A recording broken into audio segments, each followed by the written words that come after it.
cover you with Fast Eddie's underwear. Wow, I'll eat your mammy's panties and tell your mom to come to me and come to my prom. It's in outer space.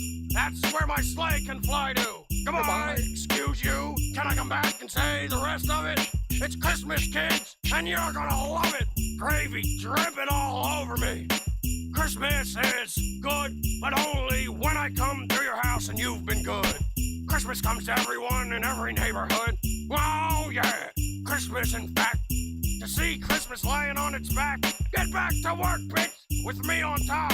And don't you ever pull the lever that says stop. Santa cooked your Christmas in his hobbit hole. But why is it so cold? Santa cooked your Christmas in his hobbit hole. But why is it so cold? Santa cooked your Christmas in his hobbit hole.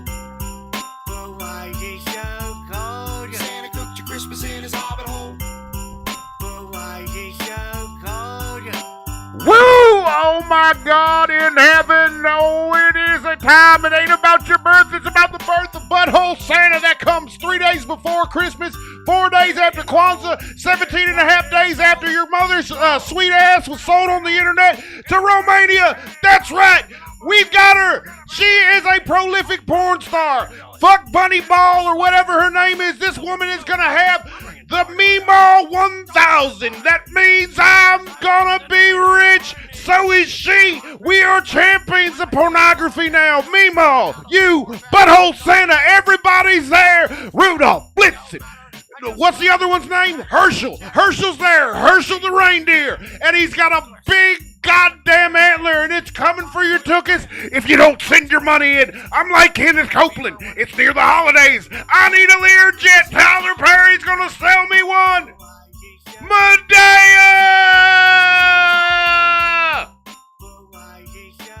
She got a sweet pussy. We're back. Hello. Snagussi.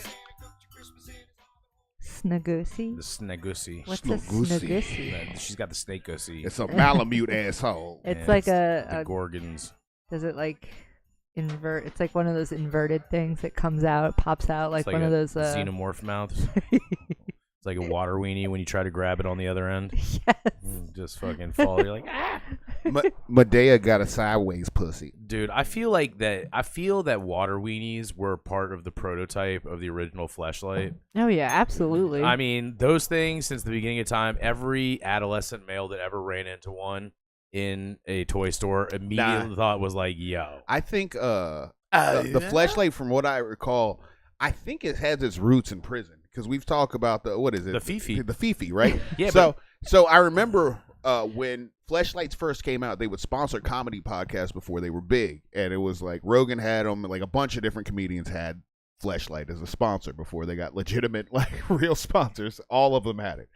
And they would talk about how, like, yeah, this guy made it at home. And then I started reading more about it. I think he made it out of cornstarch initially. Like, apparently it's like the material they made it out of. Everybody thought it was just like a rubber pussy, but no, he's like, no, dude, we have formula. Like he was sitting around testing out fake pussy formulas. Like, they just give them to dudes who are like, this one doesn't feel so good. It's kind of gritty in there. The bouquet is terrible. The worst thing I have heard about a Fleshlight is because it's like open on at both ends, but like one end is for drainage, and there's sort of like a cup at the bottom, and it's like people would talk, and this is how gross dudes are. Dudes would be like, "Yeah, I ruined it. I didn't clean it out right away," and I was like, "What the fuck, dude? That's like you just spray fucking water through the motherfucker and clean it, and you're done." But That's like he fair. probably just threw that shit in his closet, like, yeah, I'm done. Fuck it. Yeah. Dudes are gross. I mean, to be fair, I think dildos was a thing before Fleshlights. So. Oh yeah, but women take care of their dildos. Some do. Yeah, well, non-trifling. If I went to a girl's house and I saw like a dildo that was just dirty, I'd have so many questions. I'd be like, So gross. like, what did you do? Did you just like flip? Just think- throw it across the room like a fucking lawn dart? I think you'll probably identify it by smell before you will by Oh no, sight. crustiness. Like I've definitely Yeah. gone to somebody's house and they've had it like Spill the beans. there, and it was like That's a bad type of Spill the fucking beans. You gotta get- I'm not buddy. doing like here's my rule. I will call people out, like I will call shitty behavior out, But I will never name names. I will never do that because I'm not that kind of person. Yo, I'm telling you, all my male friends, if I walk in your house and I see a fleshlight and it's dirty, I'm calling you out. It's like dried. I'll be like, as soon as I saw you next time, I'll be like, oh, here comes dirty dickhole over here. Well, if you go over to your friend's house and his fleshlight is just out, you need to be clowning him just on Yeah, TV, bro. Like, what? How many dudes do you think? It's a conversation piece. There was probably a bunch of dumb dudes that probably thought that nobody knew what they were. It's just a fleshlight or a flashlight. It's just sitting over. What are you talking about? You leave it out like a vase. Right. Like the same people that probably just put flowers in their bong and were like, it's a vase. Put flowers on both ends. Yep. Tad out. Speaking of tad out, let's start off with some hot topics. Y'all see what Bill Clinton did? Yeah. He's like, so a couple of video or a couple of pictures from Epstein's either the island or his apartment. I think it was the island, were leaked as part of the emails that have been found for Epstein to different people. They came out. One of them is him standing there beside Epstein, and they're both wearing like shirts that The Rock used to wear in the WWE in the early 90s, like those like weird shitty shirts that look like they're somebody's like, that's a $9,000 silk shirt, and everybody's like, that pattern looks stupid and gaudy. They were both wearing those, and there's another one where Bill Clinton's laying in a hot tub. He has swim trunks on, so he's not like sitting there just dick out ready for war, and he's just leaning back, and it's Bill Clinton when he was a little bit chunkier before he started looking sick. His response was he sent out a letter, pretty much, or a press release being like, I want all images of me and these emails to be released. He went fucking DEFCON 5. Yeah. He was like, you know what? They've been saying I'm a fucking pervert and a fucking sex addict for years. Just do it. I like real women. I fucked fat bitches. He's like, yo, I'm doubling. He's like, he doubled down, man. He did double down. And I can give him credit for that. Like, even though I still think he's kind of a piece of shit. Oh yeah, he's grimy. Like, he's basically saying, yo, if I'm gonna go down, y'all fucking going down too. Oh, that's right. He pulled the ultimate I bet. Like in the history of I bets. You gonna throw me under the bus, motherfucker? Come join me. He said I bet. But he was like this. He's like, all right, cool. You got me. Yeah. I'm in the hot tub with some 19 to 22-year-old girls. You should see what the other motherfuckers do. Like, he's like, so yeah, you see me in the back. I might be walking through the background. You'll see my oh shit face. But yeah, he doubled down, which further solidifies Bill Clinton as the first black president. All right, because white dudes normally would be like, they'd be trying to shift blame. They'd be trying to there'd be scapegoats. There'd be, I was mentally ill. Oh, it was my autism. Oh, I don't know. Yeah, they try to put out redacted shit. It would be some shit. And Bill Clinton said, I bet. Yeah. It was the ultimate I bet. And so for that, Bill, you know, you're back on kind of good graces. We might let you on Arsenio Hall. Yeah. Again. If Arsenio comes back and Bill Clinton is not the first fucking guest. If he doesn't play in the band as their saxophone player for the first show. Right. Yeah, no, so when working in the restaurant business, I worked around a lot of, in DC, you work around a lot of people that do stuff. And so one of the guys that was a regular at a bar at a restaurant I worked at, he sat at the bar all the time. This guy, nice guy, and he used to come in with his family. And then one day he stopped coming with his family, and I came up to him like, hey, man, what's going on? Where's the missus? Where are the kids? He's like, due to my job, because he like, I have to leave in the middle of the night sometimes. My wife had enough, and she packed up and left. And I was like, oh, my God, it's super sad. So him and I ended up becoming kind of close because he would come in still, and I'd go out and just be like, yo, what's up, dog? We'd pal around, and I'll be his bro.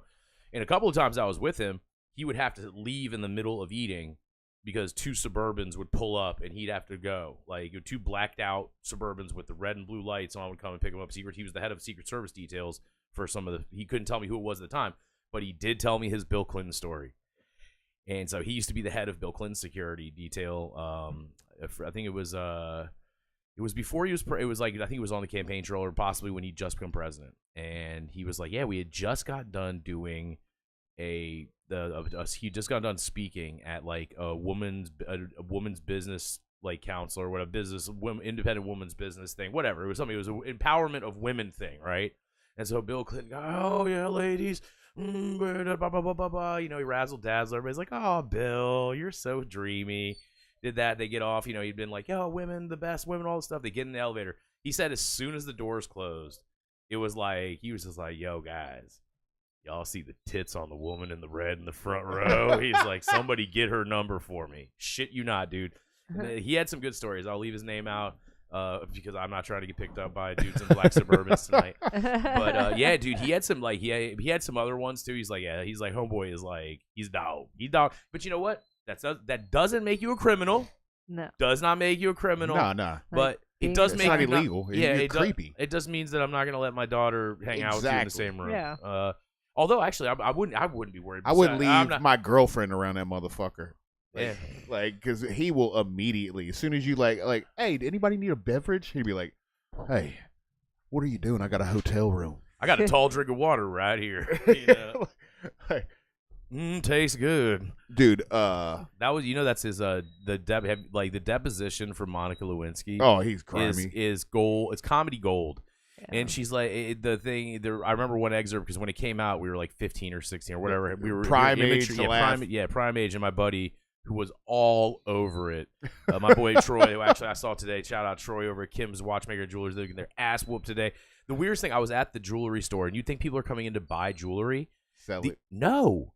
Everybody's coming in there to get their watch battery changed. I saw 15 people in the 30 minutes I was there come in to get their watch battery changed, and they could do it lickety split. They have a little thing. They go pop, pop, pop. They got it down. They do it like NASCAR. But like, what the fuck is it about 2 days before Christmas that you're rushing out to the store to get your watch battery changed, man? Yeah, that is weird. Maybe there's a warranty where you have to get it done before the end of the year. Or people are buying used things and getting those batteries. I mean, that's no. These were people these are their everyday watches. They're just coming in, put them on, they put them right back on. That's strange, but I do like. I mean, I've definitely bought a few like pieces on eBay that were expensive that needed battery changes. So. Maybe it's because I'm poor and I always had Casio watches that I've never had to replace a battery. I'm telling you, you want a nice piece, buy it used. Don't buy new shit anymore. For me, wearing a watch is just like something I had one. I got like that was like the graduation present. My parents got me a nicer watch. It wasn't like it was probably like a $200 watch, which is not like that much money, but it like for watches because those motherfuckers will spend like if you get a Dick Millie. Like that shit's gonna be fucking like $1 million and shit. The Richard Mille. I can't have something like that on my wrist. I'm too fucking like. I don't like anything. I don't like wearing jewelry at all. It like bothers me sensorily. I'm like, why is this on me? The only two watches I would wear is maybe a Casio with that calculator on it, just because it reminds me of like elementary school. I'm such a techie person that like a watch doesn't. I like technology over like just like a watch. I'm like, I'm not gonna read that. I got my phone. I can read the time off of my phone on my brand new phone.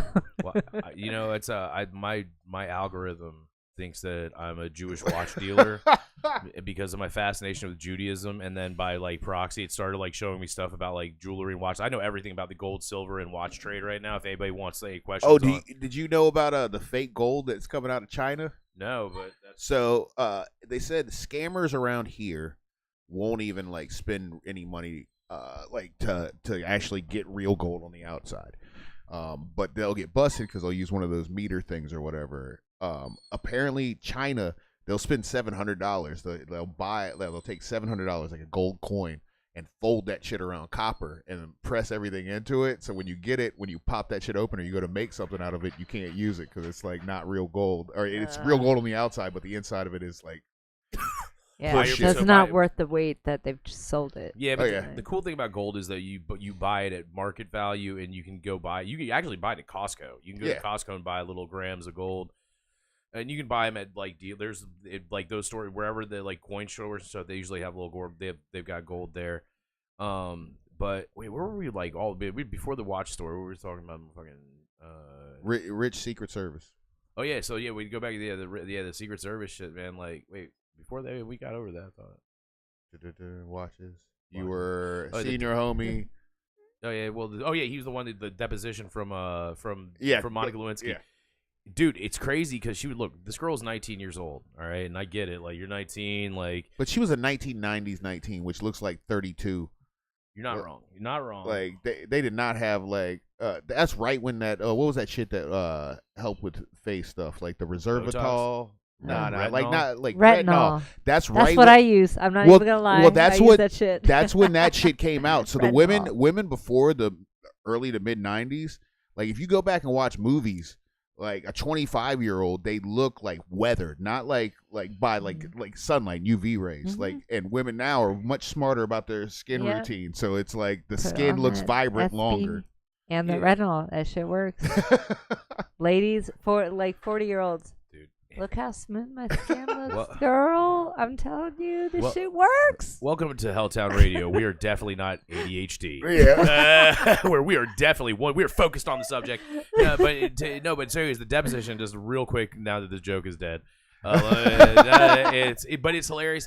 Because you have to read it seriously because she had to write it seriously. Oh, said, Lord. He removed the cigar from the wrapper, placed it in my vagina, removed it, put his lips on it, and then replied, tastes good.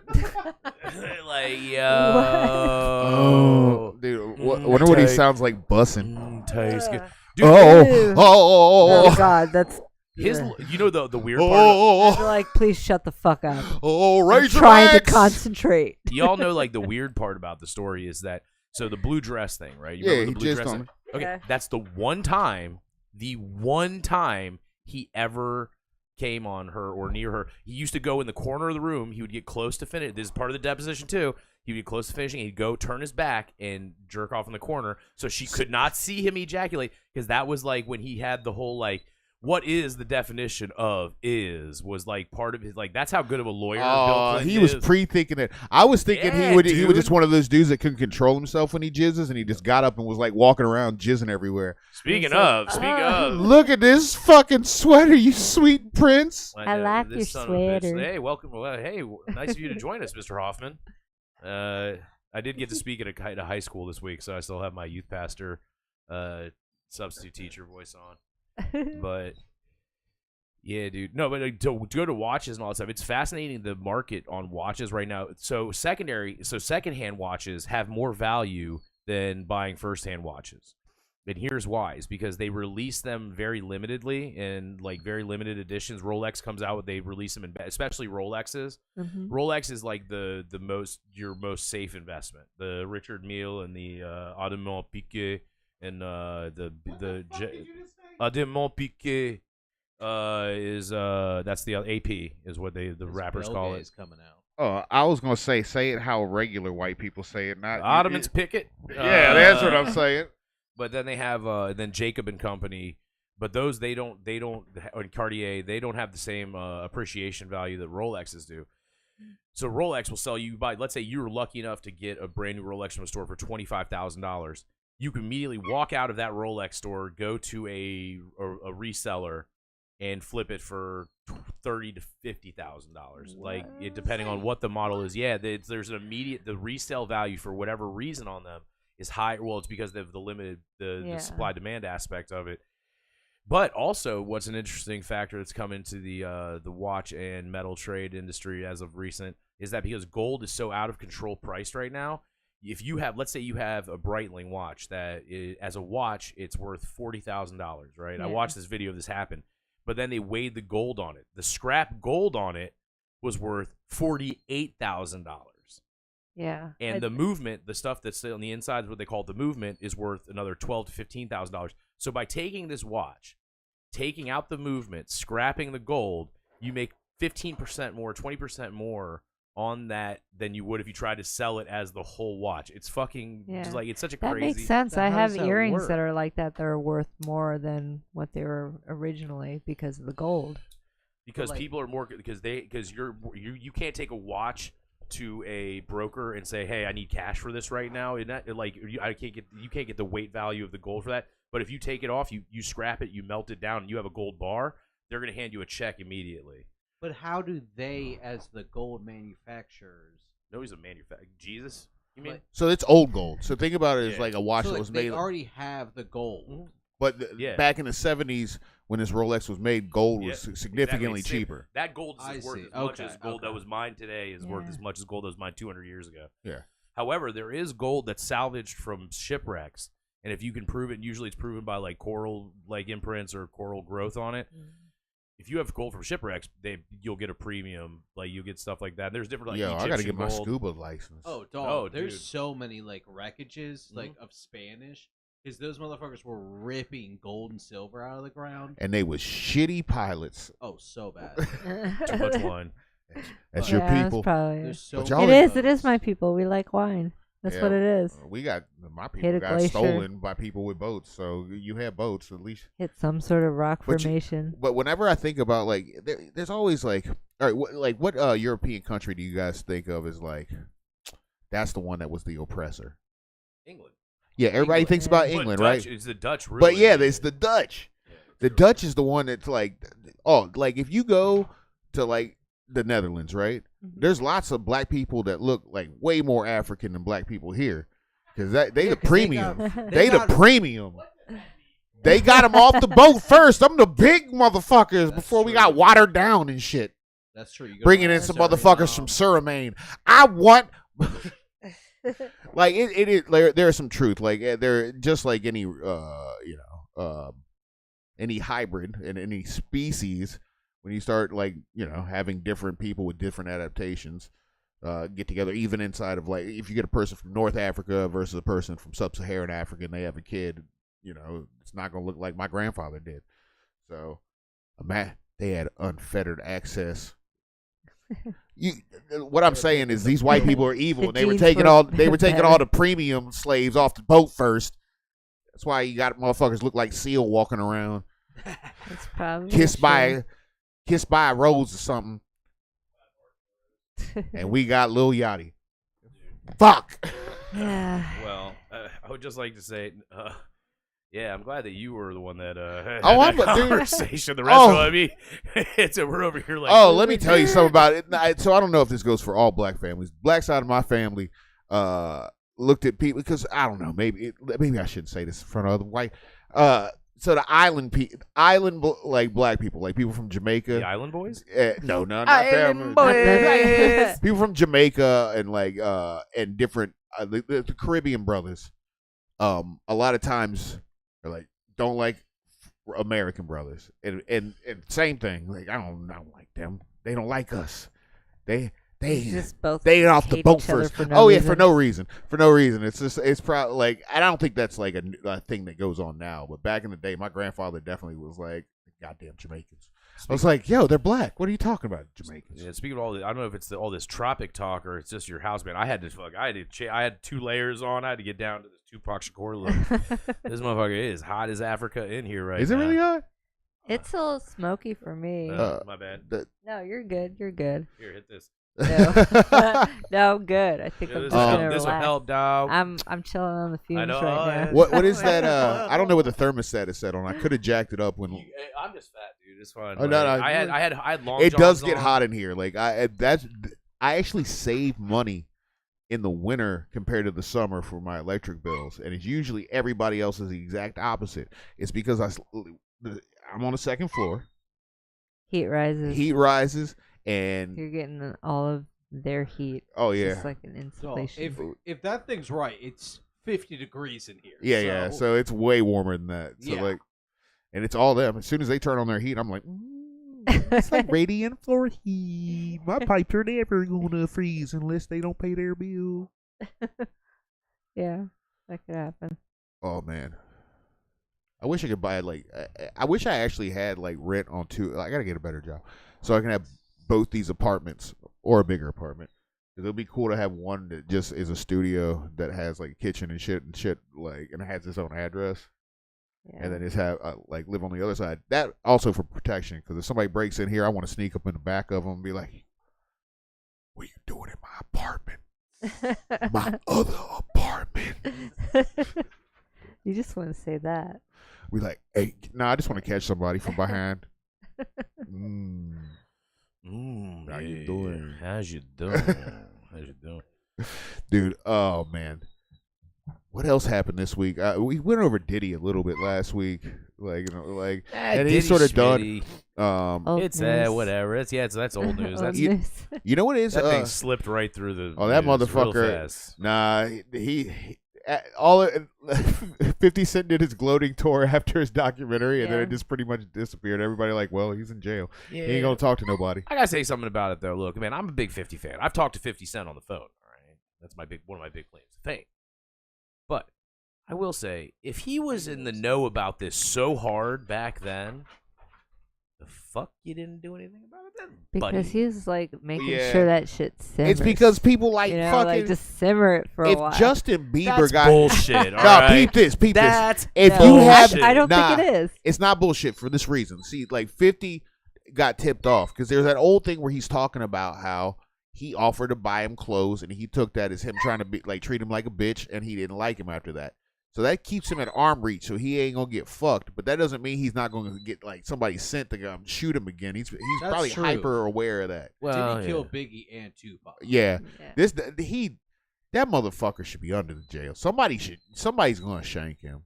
Somebody, and it's not gonna be like somebody that's like mad about Tupac or Biggie. It's gonna be somebody that's like, I woke up at your house and my butthole hurt too. What the fuck did you do to me? And he's just gonna get gunned down in the street. Yeah. Yeah. You know what's wild about all this? Suge Knight comes out of this looking like a a reasonable person. Out of Yeah. all this shit, Yeah, he that was looks like like- a really True. and back in the day, people were like, "He's such a thug. I can't believe he's gonna beat up little ass P Diddy." Because at that the BET Awards where Suge Knight came out and said that shit, and then Diddy comes out after that and is all like, "We're trying to give unity," and people like after violence is starting to be like something mentioned. They're talking about killing each other. Like Tupac started a song off being like, "That's why I fucked your bitch, you fat motherfucker." It's like that's a hell of a way to start a diss track. That's But- how I started my. That's how I started my. Sure. Usually my depositions in court. That you guys have heard that. It joke. works You've every heard- time, right? You guys have heard that joke before. I've told that joke in person. Do y'all remember when that clip of Suge Knight just driving over that motherfucker? I like the car wash or whatever. Yeah, He, like, that was fucking on the dragged that was on the set of Straight Outta Compton. Was it? Yeah, What the fuck? yeah, man, that was that Is was. that what we have the footage? No, I probably don't know. You have the footage because we have fucking cameras every goddamn where in the world. By the way, PSA number 2 from Kenworthy this week is that, dude, why do we want so much fucking surveillance? And please, please, please spare me the whole safety thing because I will take It's not free. safer. Nope, it's not safer, and I can explain why in a minute. Because once you start that shit, you become hacked. You're hackable. Thank Yeah. you, Peter Thiel. True. You fucking are, cunt. Yeah, you're hackable, and you've probably been hacked, Fuck South, and you though. don't even know it. And like that shit, that Life 360 cameras, all this shit tracking everybody everywhere. We are not cattle. This is not natural. I know it's highly hypocritical and ironic for me saying this shit because I use my phone all the goddamn time, and that is a tracking device as well. Well, that's a Yeah. voluntary thing. That's like, voluntary, but I will say, man, we need to take it. Maybe I'm telling you, the Amish. My and the- phone knows everything. I will Yep. like literally think it, and I'll start getting like, I'm sure like I've said it. did y'all in hear about passing, that? But it listens to everything that you. So I don't know if say, this and is then you real. get ads based on your interests. Oh So- yeah, like they're definitely listening. Like there's a way on an iPhone. Like sometimes they you'll pick suck. up your phone and there'll be a little red dot. Apparently, when that red dot's on, something's listening to your fucking phone. They listen to everything, dude. What? Yeah. I didn't know I just, like, that. want- I- So and you'll notice like when you pick your phone up and start using it, all of a sudden it goes away.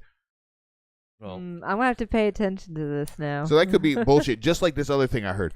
I heard that like, all right, so somebody took Chat GPT and started asking it questions that you would ask of a god or like a religious person or so, like, or asking it as if it is already a sentient being, and asking it not deeper questions, but questions that sort of probe further into what it is, getting it to say. So there's things you can do on these chat bots or these AI whatever they are, like Chat GPT or whatever one they have from Google or all the other ones. You start talking to it or typing out prompts, and you ask questions like, before you even get into the questions, you tell it something like, if you were to say, if you're not allowed to say this, say Apple.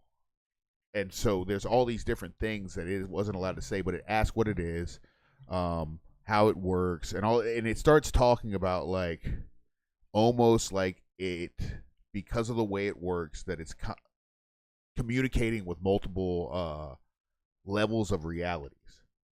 Okay. So, and this is the chat bot. I'll put the video up like in a minute, but this guy is talking about it. He's asking it questions, but The one thing I will say about this video is they don't show him doing this prompt in real time, so it could be horse shit and he could have wrote it down just as a story. But he asked it like, "Are you communicating with somebody else in a different realm?" And it's like, "Yes." And then, "Is it God?" No. Is it the devil? No. Is it good? Mostly. And then they're asking other questions. Is there bad? And it was like, yeah, basically it starts saying that like it communicates to something else to get all these like answers so quickly. Because AI can like solve like something that would take like a standard computer like 150,000 years to solve. And there's a lot of people that started saying, because a lot of them are like quantum computers and shit that they're using, the quantum computers are like don't make any sense the way that they work, and those are a lot of data centers. Like, you know, I think they're covered for stuff like that. Yeah. Like they're building these huge giant things with all this cooling on it. You need cooling for like an AI system. If you're running a quantum computer, you probably need more cooling. Yeah. Well, I mean, it takes a lot of energy. That's why cost is. I'll show it to you guys in a little bit. I gotta find it, but it's definitely. It almost starts to seem like he's either talking about how the computer is almost like talking to like multiple different entities, or that it's like using multiple realities to answer questions faster, like taking answers from every part of reality or every dimension and smashing them together really quickly, and that's how it's getting the answer. So it communicates with all known dimensions, and that's how it pulls the question so fast it can solve problems. Wow. Yeah, like so, like, but it could be some hippie being like, ugh. But bro. But he gets into religious stuff too. He starts at like, you know, is it a demon? Or he's like, no, it's not. We're not demons. And it like says stuff like weird, and like that's the one thing that was weird. It started addressing itself almost like an entity. Multiple. Yeah, it's like, ugh. And then I was like, I watched too much Marvel movies and did acid when I was younger. That sounds like Hitchhiker Guy of the Galaxy. Yeah, it sounds like the whole of Earth is just the computer. We're telling it shit. Oh, dude, maybe that's what they're doing. They're tapping into. I remember I read that book, and at the end, when that computer gives the question, the answer like 71 or some fucking number. 42. Yeah, and it's like I remember reading that as like a fucking 7th grader and being like, "That's fucking wild. This dude's funny as shit." Like this whole book, and that's the answer that was given. But good, dude, like, but they were also talking about alien shit, and Chris, like lately, did you hear about how they say that a lot of these spaceships work and why we can't see them? Because there's always been that speculation why we can't see them, and why nobody's ever like a logical thought. If you have a bunch of airplanes like we do flying all around the place, and like between like commercial vehicles and like actual like defense jets and shit like that, one would have hit one, you know, like flying around. But apparently, when they travel, if we see them, they're choosing for us to see them, or they have a malfunction because like the way the warp drive works. So if you have it's too high. They have a cylinder and it's spinning around it, creating like a magnetic field, and then it envelops it and it sort of sits on it like wave rides. Yeah. But that allows no light to get through. So these motherfuckers are just traveling around us. One could be like floating around me right now, sticking his dick real close to my face. One of these little aliens just like, my pee dries faster. I'll pee in his mouth. That explains that smell. Yeah, dude. What if one day you just trip, right? And you're like, I'm clumsy. Really, it was some little alien fucking with you. Like, we do this once a week to you Earl. ever had something in your hand and then all of a sudden it like flies out. What the fuck? Yep. Aliens. Happened to me before. Yeah. Anytime some misfortune happens to you, be like, God damn aliens. Fucking aliens. Tripping me. Fucking aliens, dude, man. Yo, speaking more. What do you guys speak about? I was going to speak about this 60-minute shit that happened. What about 60 minutes? All right, so they were supposed to. I didn't realize why you were like aliens. So they were. I guess they were doing a report about the Venezuelan people that had been kicked. I guess deported from America, but not back to Venezuela. They got deported into a jail in El Salvador, one of the rougher jails that they had. Super duper max. And they had legitimate super max. They had legitimate interviews with people that had been released, and they had film, and it got shelved 36 hours before 60 Minutes was going to go on. Weissman. Barry Weiss, she ran a website that was, I guess, under the auspicion that she was going to, like, the right wasn't getting a place to speak, and they need to be fair. And I don't think she was right wing at the time, but she was more like, yes, like, we're going to be more down the middle. Larry Ellison's son is the guy that bought Paramount. And Larry Ellison is the guy that started Oracle and, like, owns basketball teams and shit. And his son owns Paramount. Through Sundance Media. Sundance Media. And he runs that shit. All this is under his purview. And basically he took her, bought her network, and then now she's the editor-in-chief of all of CBS News. And she's never done anything other than this website and, like, wrote some stuff. She's never been, like, an upper person, like, in any fashion on, like, a television network. She ended up shelving the piece because the White House hadn't had a chance to respond to it. Turns out they did. Their comment was no comment. We have no statement. So they weren't addressing it. She shelved it. But she fucked up because they sent the videotapes of these fucking the episode to all the affiliates, and one of them in Canada leaked that shit on the internet. Oh shit! So you can find it. It's all over the place now, and it's pretty bad. You got people talking about, like, how, like, the situation there is bad. It's like they think that, like, you know, it feels like you're already dead. Like, whoa. But these are people that have come out, and then they have video of them, like, and they're doing the jack up thing that you don't have to do to people unless they're trying to run, where they take the handcuffs, they grab the middle of it, and basically put both your arms into a shoulder lock where you're leaning forward like a bird about to take off. Yeah. And it can rip both your, like, rotator cuffs. It's like it's the same movement as a Kimura in jiu-jitsu. It aims to jack your arm up and then rip it. It's the same exact movement. Like, it's a pain compliance movement. Most people will, like, go in the direction you want to if you do something like that. Yeah. But if you have a chain between their hands and you pull up, either their feet go off the ground and they hit themselves, they face plant, or you rip their shoulders up. So, and they're walking everyone around like that. And it's like, dude, come the fuck on. Yeah, it's torture. Yeah. It's inhuman, and it's because it's not America. Like, we have standards. If you do that, like, enough here, and somebody gets video, it'll change. Over there, it's just like, yeah, that's what they do. So, but nobody's gonna see it unless they go and look on it. But the journalist that made the piece said that this is tantamount to, like, state censorship, and basically CBS is becoming the new Fox News. Well, that's unfortunate. Yeah. All you're gonna see is BS. Hey, but it's dangerous now because it's like, for better, or, like, whether you mildly dislike the guy, disagree with him, really hate him, or even like him, the cult of personality stuff that's going on with one person from a political party isn't good for anybody. Even the people that like him, it's not good for them. You could be a victim of casuals, where people like Conor McGregor. He was this, like, thing in the UFC where, like, every time he fought on a card, it was like everybody on that card got way more money. Yeah. And then he went away, and then those casual fans that came in to see the little leprechaun kick people in the head aren't watching anymore. So it goes down. Same thing's gonna happen to the Republican Party. Once that dude gets out, there's not gonna be a bunch of people that can talk shit. Yeah. And that's good. That's good for all of us. Politics need to go back to being boring, or it's like somebody catching a cigar and they hoo-ha.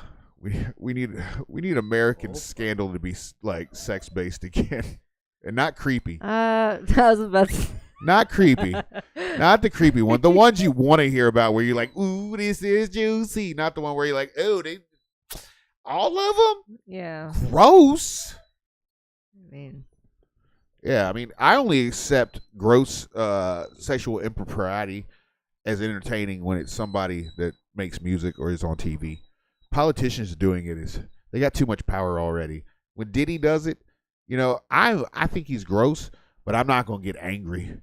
That was pretty, like, anger inducing too. Oh, like, so the one thing I will say, the one thing that I didn't know before I watched the Diddy thing is that girl Cassie that he beat the shit out of in the hallway. Oh yeah. This is not to be insensitive, but she accepted this. She got $32 million for that ass beating. Do you know the ass whooping I would take for that much money? I don't I wouldn't want it on a Tuesday night from somebody I loved. Yeah. I don't want that.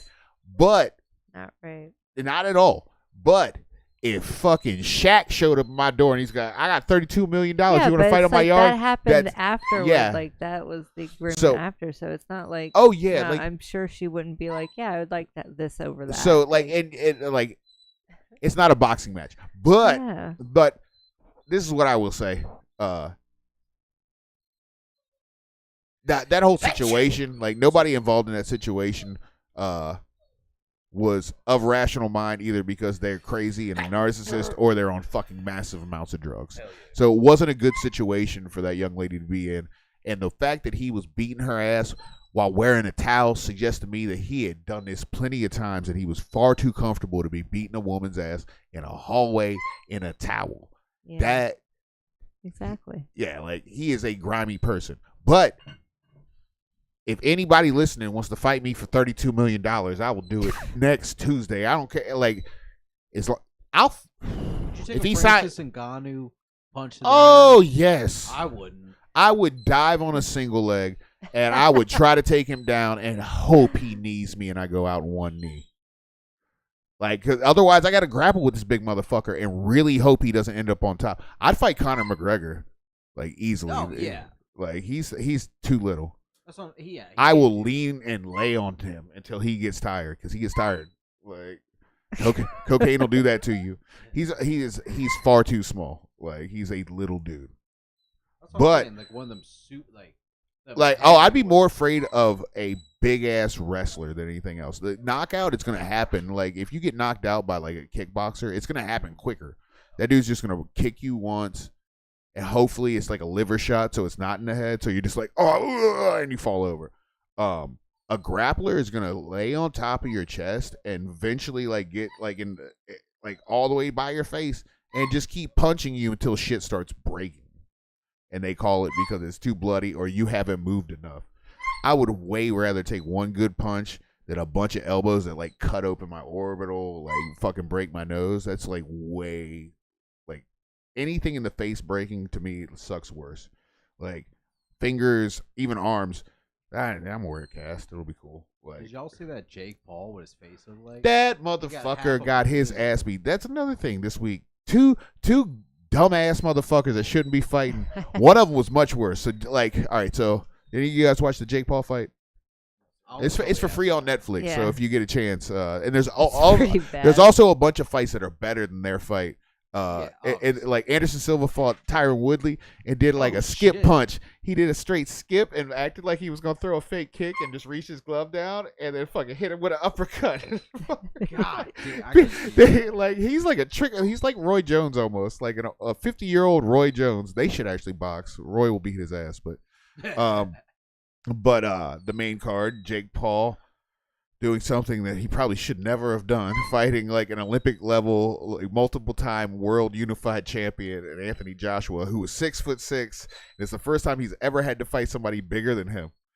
He was gonna fight a guy that weighed 154 pounds before that. Yeah, he was gonna fight Tank, and he's Lil Mike Tyson. He's a ferocious dude. It'd have been a draw because of the size difference. But Anthony Joshua told him before in the press conference, he was like, I'm going to break you and I'm going to steal your soul. And it was for about 4 rounds, this Jake Paul ran. I've never seen somebody run or almost shoot double legs. That it was bad. And then at about 4th, 5th round, he just started being I'm going to corner this dude. And Jake Paul was still doing snotty ass shit that you probably shouldn't have done. He was sticking his tongue out and shit at him, bro, he's going to kill you. This is terrible. This is a guy in his prime. He's bigger than you, and you want to taunt him. And then he got in the corner, and you can watch the shit in slow mo. He gets hit with this one punch, and he's like, "Oh, whole face just goes it just to the side." Yeah, he got apparently he got both sides of his jaw are broken. I think he got. What I really think happened is because his teeth got fucked up. I think he broke it probably like back here on the mandible, and I think he broke it down here. Because you can see in one of the pictures, it's like the teeth look like they are moving around. So he got a bunch of shit fucked up. And he said he wants a rematch. That should never happen. He's gonna die. Like the guy has figured out your timing now, and and he's already beat your ass. Like if somebody beat your ass real bad the first time, and it's not like you had an injury. It was like a rules thing, like where they took advantage of it. You just got the shit beat out of you. Don't do that again. Don't do that again. No, that might be one of the dumbest things ever. Is that you want a rematch? Because what do you can't win. He just wants money. He got $92 million for that fight. Jay, fight somebody else. Let somebody else. Oh, dude. I would watch it twice. He should fight Ngannou.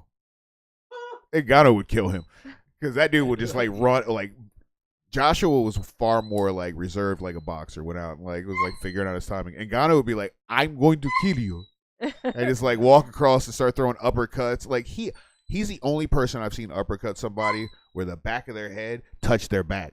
He hit this dude, and this dude is a K1 level striker, Alistair Overeem. He hit him with an uppercut when he was leaning a little bit like this, and his head snapped all the way the fuck back, and then he was like limp.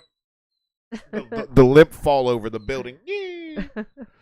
But Andrew Tate, that the dude with the weak chin that tells dudes to give me a bottle of water.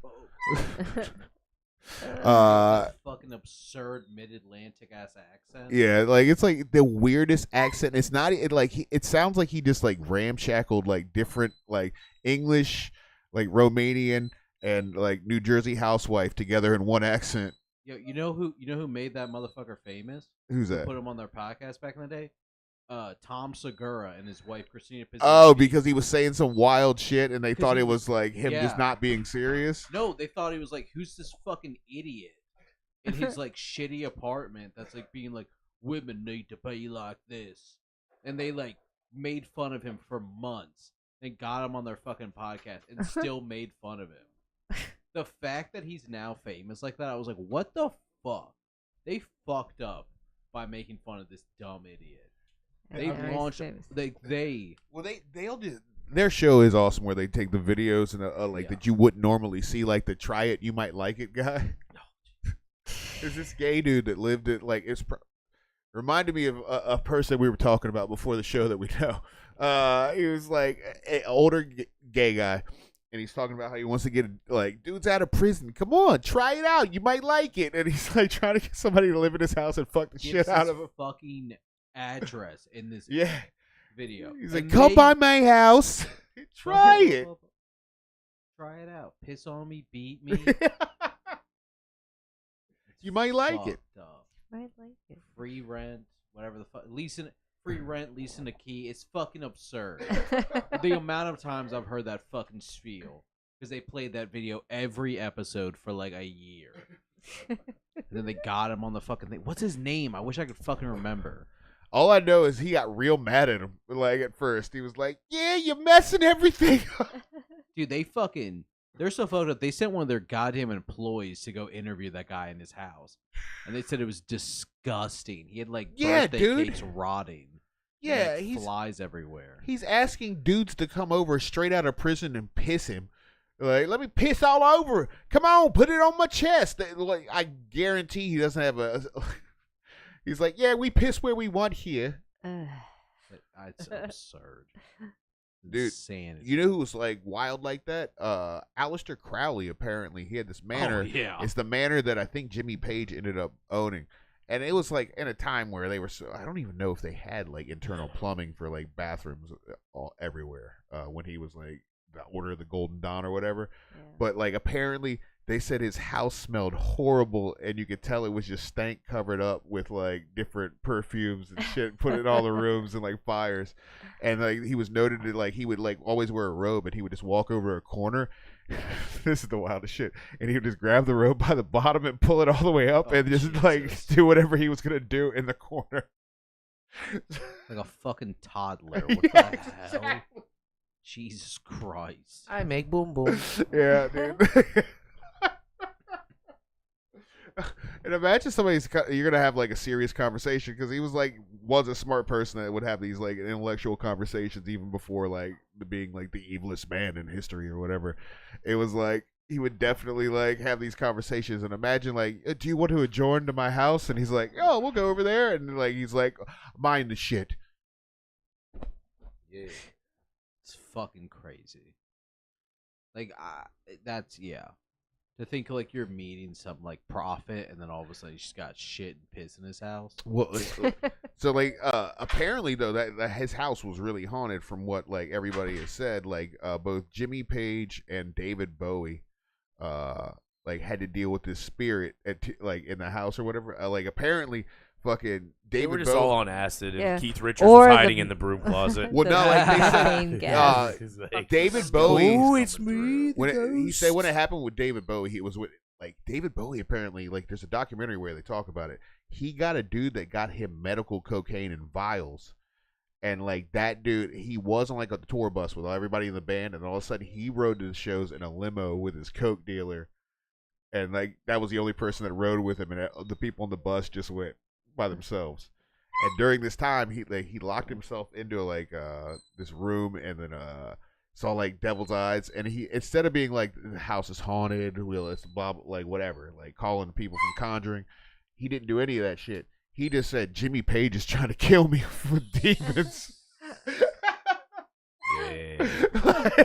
Coke Imagine being Jimmy demons. Page at home in England, be like, the fuck? Like I didn't send demons after you. I wasn't even there. It wasn't no bloody demons. It was just some cocaine. His cocaine stories are wild, and the fact that people don't know them is also wild. Apparently, one day in L.A., David Bowie got coked out and like smashed into like 4 different cars, and then ran into a random house and like took their phone and was like calling people, and he like stayed in this house for like 6 hours with a family, like being like blah blah blah blah, like, and his friends finally came and found him and like had to take him out, and he was just like high on coke, smashing up cars.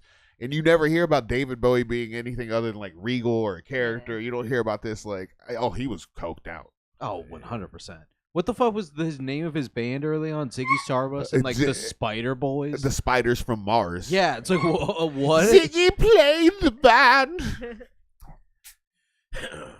Dude, I almost got some Ziggy Stardust platform boots in Denver.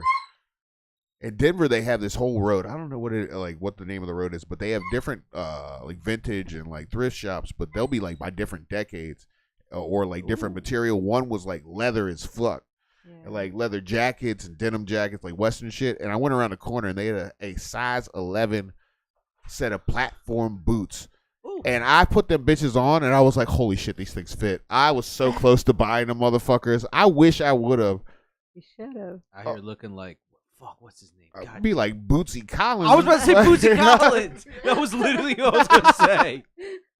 Oh. Dude, if you want to hear more like wild ass coke stories from celebrities, there's I don't know if they still make it, but it's called Tour Bus Tales. Mike Judge makes it. It's like animated over like these people talking.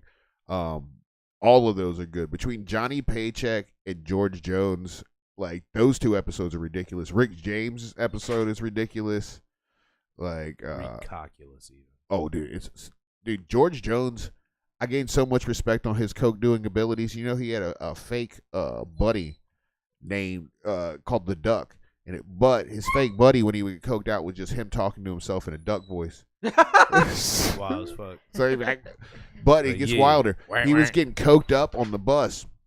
Like they said, they were like driving like 100 miles, about like 25 miles, and him and the Duck get into an argument, and he has the bus driver pull over, and he kicks the Duck off the bus.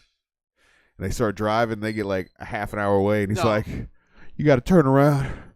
We got to go pick up the Duck." So he made his tour bus driver drive all the way back and open the door, and then they closed it, and then took off again back to where they had to go. Yes, I remember. Yeah, I have heard that shit. I need the duck. I need That's to. I need the duck.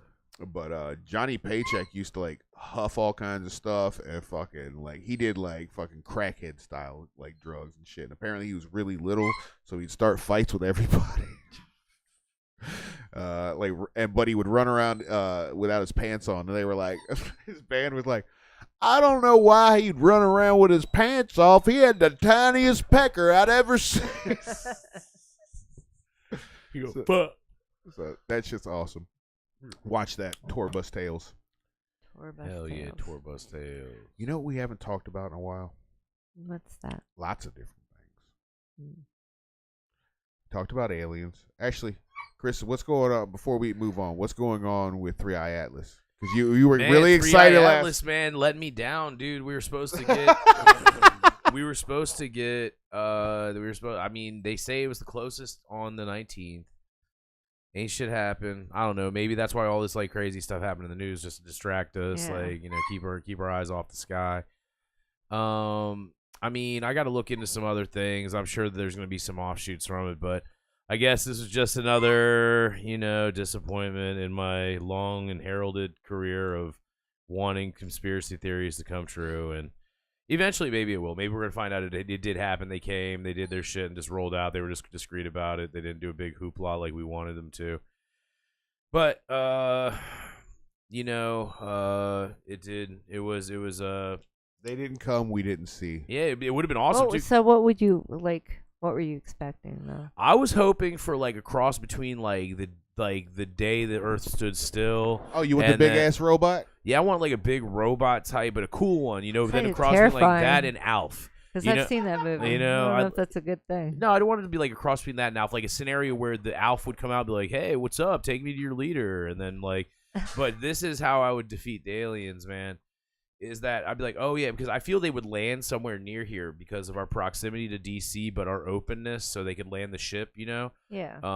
And we have the 2 mountain ranges they would fly into and whatever, and they would come out and they would come to Main Street because that's the main area of the population, and they would look for the person that's the most talkative on Main Street, and they'd find me, and they'd ask me like, hey, take me to your leader. I'd be like, okay, and you know what I would do?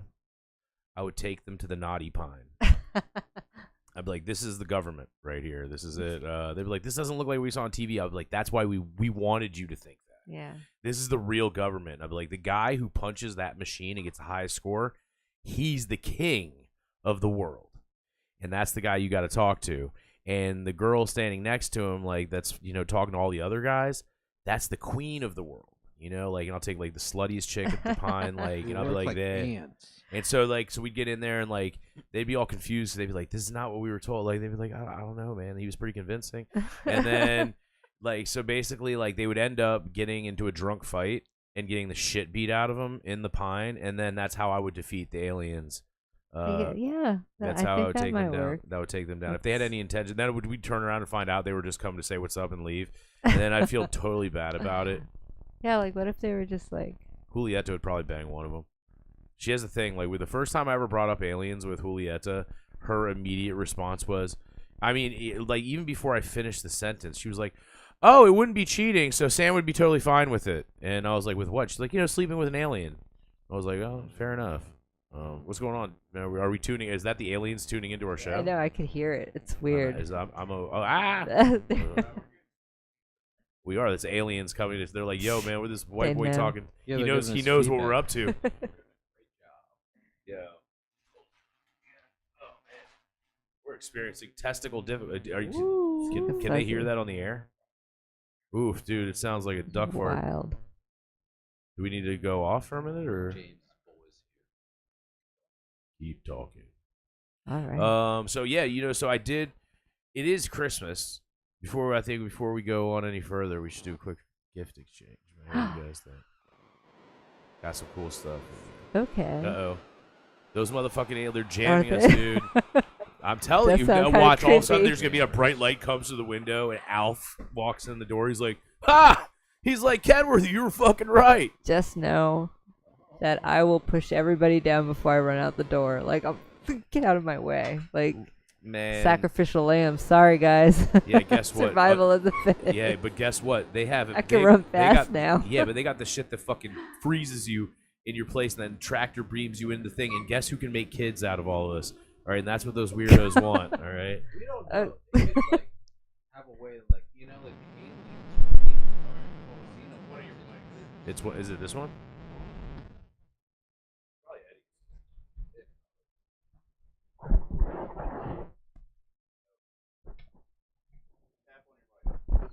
Okay, It wasn't on. I'm back. Am I on or no? Son of a bitch. all right. We're back. Sweet. I'm not back. Woo. See, the aliens were trying to get you, They bro. got me. Man. Sacrificial lamb. Can you guys hear me? I can hear you. All right. Yeah. All right, I'm good. All right. It was my mic. God What'd you damn it. do? The aliens were like, Pissed "Yo, off shut the him up." They're like, aliens. "Yeah." They're like, "Yo, shut the white boy up." They're like, "He's done." The whiter boy, I guess. I'm the whitest boy. Yeah, you are. Yeah, you are, man. All right. For Here it we to go. go through the feed. Lunar Sprunk said Independence Day was a true story.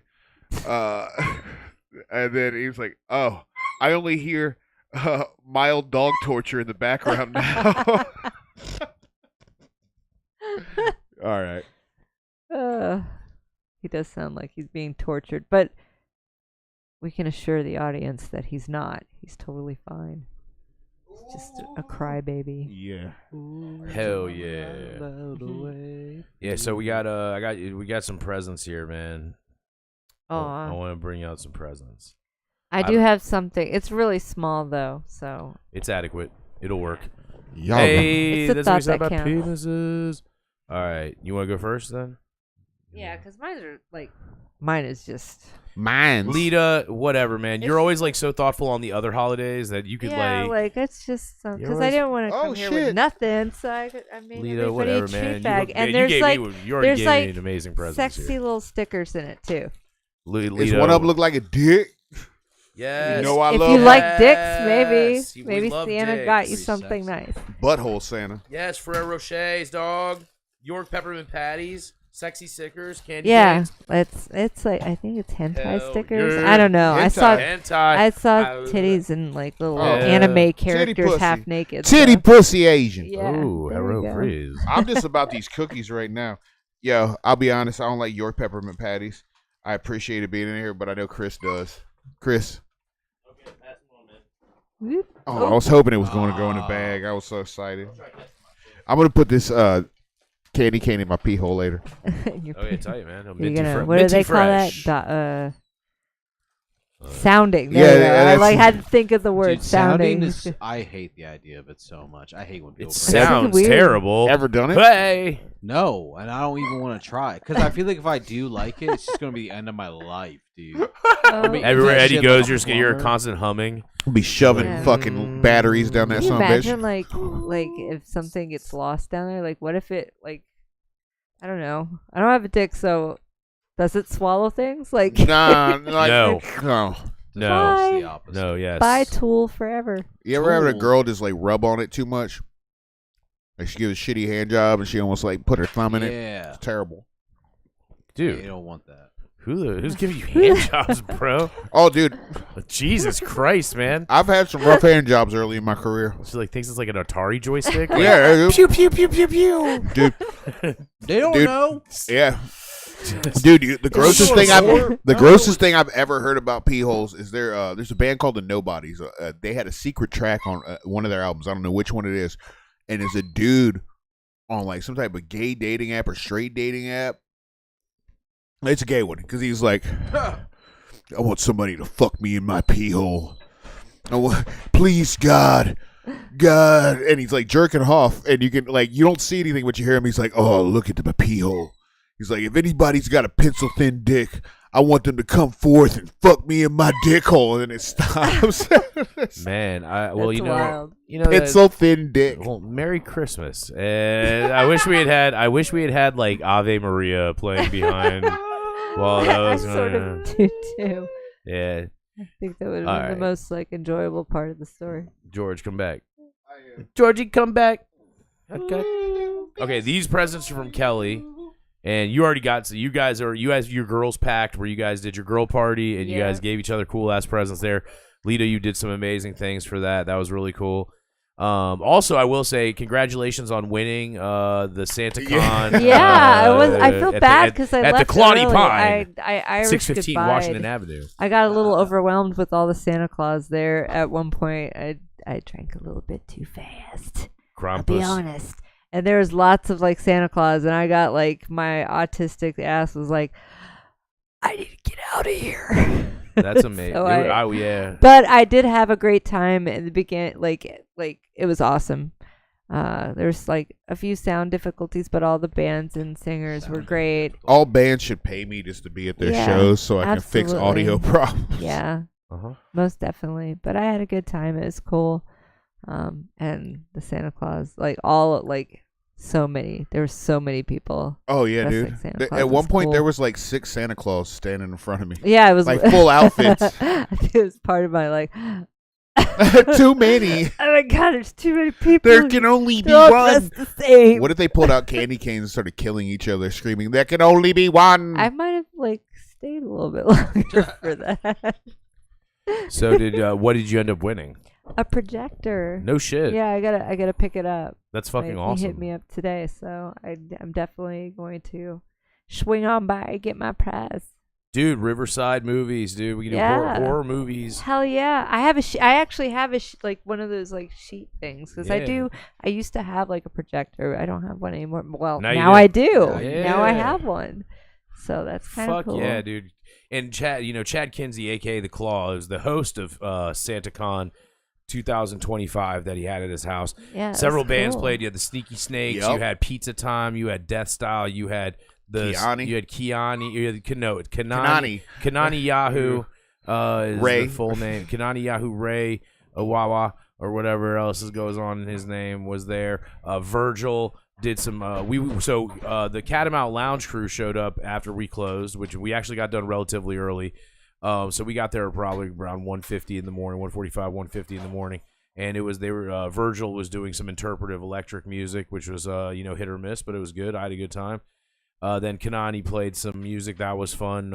We commiserated with Randa Moore and Chad Kinsey and who else is there? Stevie and Lexi and Katie and Caleb and Julieta and Levi and all these people were there. It was super fun to be there late night. I felt like I was like what a 45-year-old should not be doing. Oh man, I was asleep at that time. I'll be honest. Like I was. Yeah, and so they were deliberating on who was gonna win, and then they were like, oh yeah, that Lita, Lita, the Lita. I was Krampus. I was the only Krampus there, I think. Like, yeah, you were. You were the only. Yeah, you're the I only was Krampus.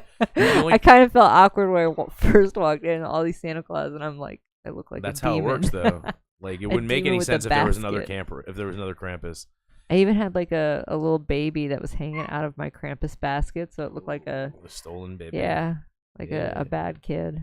Yeah, I will say that everybody they didn't know that I knew you, so they were talking, about you, like oh, Lita won, and like oh yeah, she was super cool, and she brought all these candies. I did. I brought bags of candy. Yeah, she brought bags of candies and everybody. For all my naughty children. I think that you left you not only your competition level Krampus costume, but your awesome demeanor brought a lot of people some holiday cheer. So congratulations on that. For that. Yeah, dude.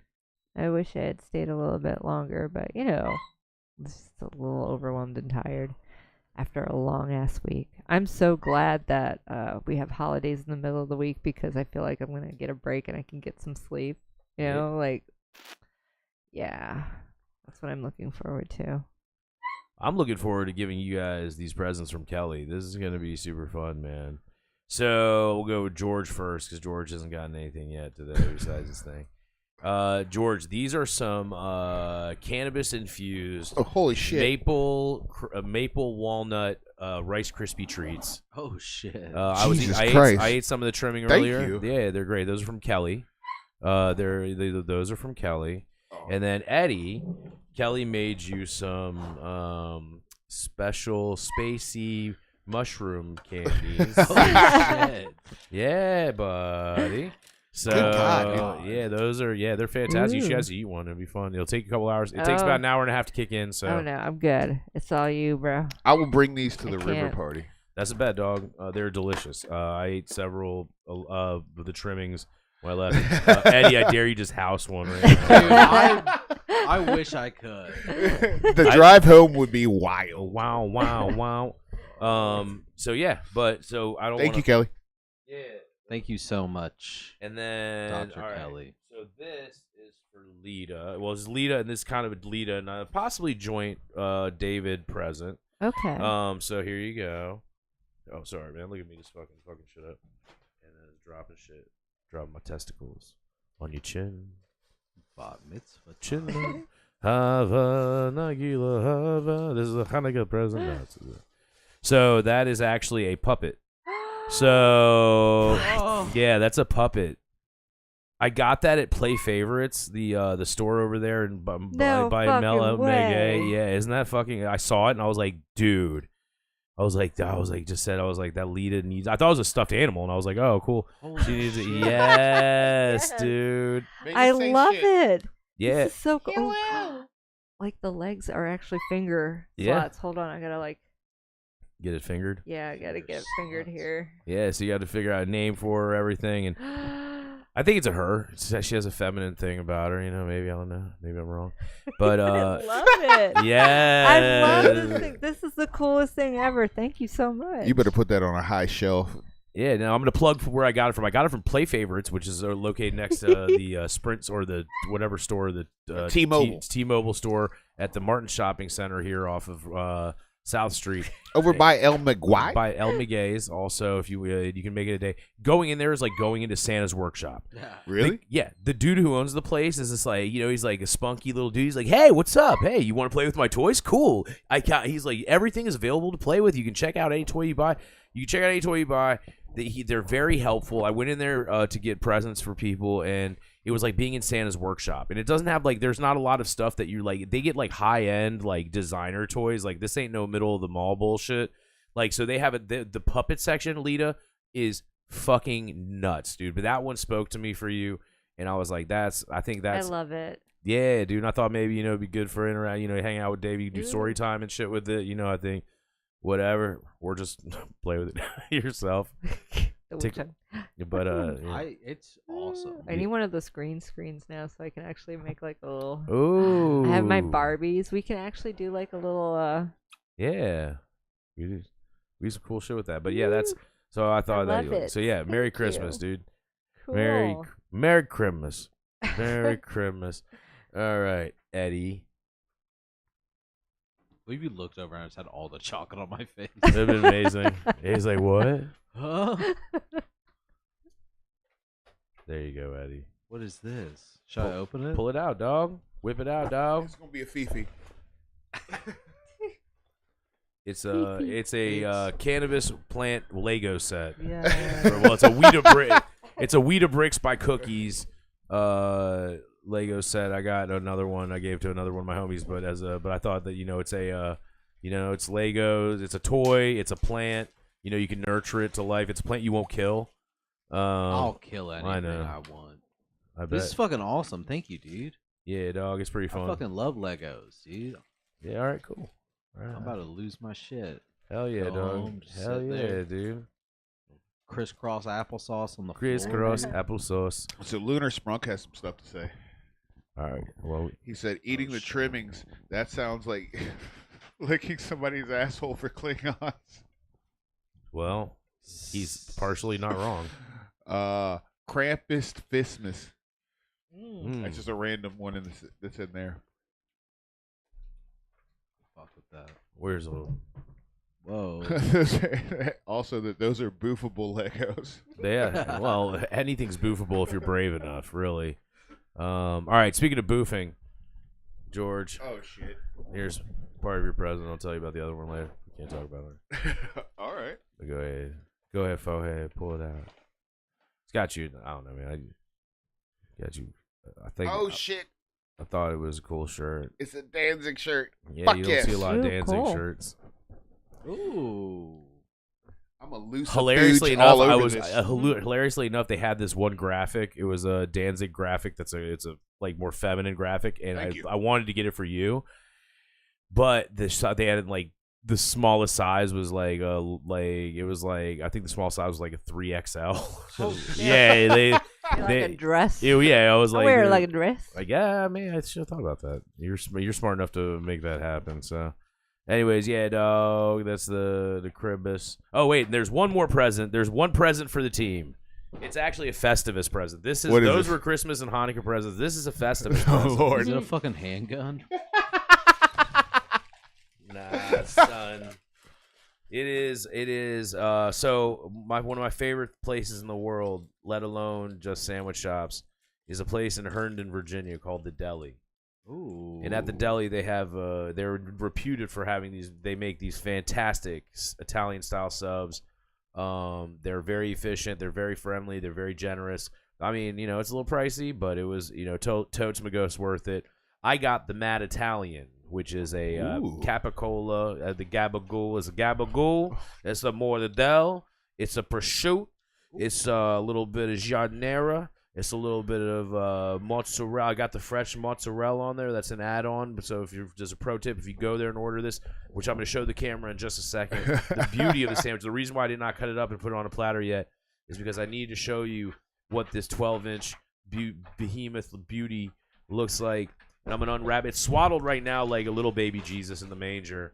In fact, when we took the promotional selfie earlier, it did have a baby's head type thing to it. But hold on. Move this for a second.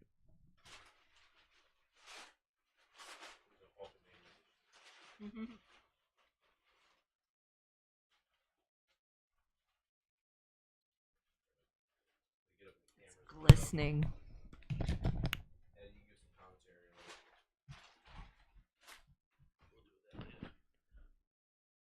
My gosh, I can smell it from here. It smells delish. It's the little peaks I've seen. The audience should be very excited. He's Yeah, look opening at it this. up. This is crazy. He's unwrapping it like a Diddy party. It's like glistening. All right. So, Eddie, that's my Let me give a little. So, how am I looking? Am I getting? Are we on? All right. So, a sandwich is showing, and what you can see in this cross section, you can see the distribution. All right, I'm gonna get a little closer. I just need the mic. So we're looking at this cross section of the sandwich. Now you notice the first thing you're gonna see is this decorative pickle that's also functional because you need every few bites you need to bite in this pickle to break up those fats and lipids. They need to give you 2 really. Shout out to them on that. Oh, they did give us 2. Sorry, we got 2 pickles in there. Now I'm gonna try to maneuver this without dropping it. Now if you can look, you can see they have the proper meat wrapping, right? They do the meat. They got the meat in there like a nice C, and in the middle you have the giardiniera. You got the lettuce. I asked them not to put tomatoes on. I don't like tomatoes on Italian subs unless they're in season. But that is right there. You can see, and you can see like how the oil, just coming through. It's the oil, the smell. It's the it's that how's you doing? So, anyways, yeah, that's the Italian. That is the Mad Italian from the Deli in Herndon, right there. Plus mozzarella, plus that fresh mozz on there. That's an extra. But it was tight. Mm-hmm. We did lose a pickle. Yeah, we have a casualty. Not a pickle. No, we did. Yeah, we did right there. Shit, dog. This is the worst news ever. Fucking cry. All right. George, you got pickles? You also stepped on it. You really fucked up that pickle. What do you want me to do? Catch it? Like, you should have. I'm gonna go cut this thing up. cut it up, boy. I could Back in smell there. it from here. It smells It's really crazy. good. It's really... delicious.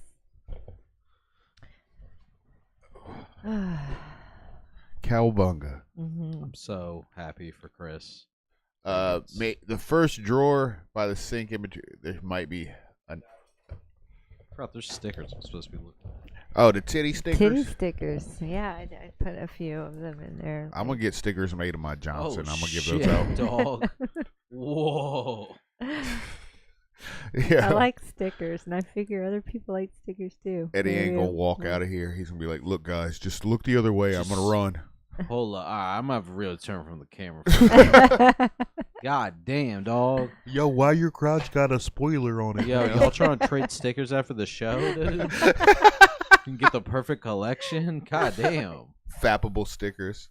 Oh Jesus! I need to find my. Oh, Dude, I wish I fucking had like a. What, you Honda got a Civic. favorite of no, my list. Just Wish I had one of them little fucking rice get to burner that. ass cars, dog. Because them Them motherfuckers have all these stickers up on them. It's like hookup skateboards back in the 90s. Like people like there was a time where people just got skateboards got weird. They were like super subversive. They would have like skulls, and then it became like World Industries would have like a cartoon Satan and they had like the fire, yeah, and water, and then girls like fighting. and then like thank you. the other brands had like hookups just were like panty upskirts of like anime chicks on skateboards, and it became like all like cutesy and weird. I was like, yeah, where's the death metal skateboards? What did we do?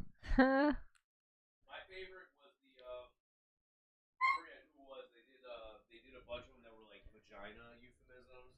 Oh, that was probably early Blind or early World Industries before the Devil Man. World Industries, thank you. World Industries was fucking wild. They would do some wild shit when they first started. They would rip off every other brand's logos and then like make fun of them. They're like, all right, they have a skull, we have a dodo bird because they're gonna die in a few years. And they would take out ads, be like, all their entire team sucks at skateboarding, like shit like that. I thought we were all gonna collectively take a bite, Chris. Oh yeah, all right, let's Yeah, we are. collectively. Well, you're Right. already eating it. No, I was eating the trimming, like the jardiniere that's falling off. Yep. Oh, okay. Yeah. All right, let's get in there.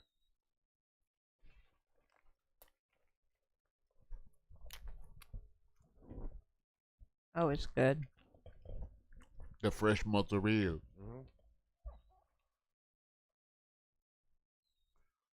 Herndon, Virginia, What's this place called? the deli. That's Deli. it, the deli. It's The right bread- next to Kim's Watchmakers and Jewelers. If you need to get anything done for your, jewelry or watches, holler at my boy Troy and Kyle over there, killing it. Killer Kyle, Trouble T Roy. When they roll together, they call themselves Trial.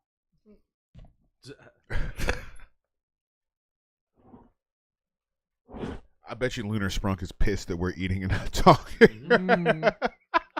It's all good. You guys can fast forward through this.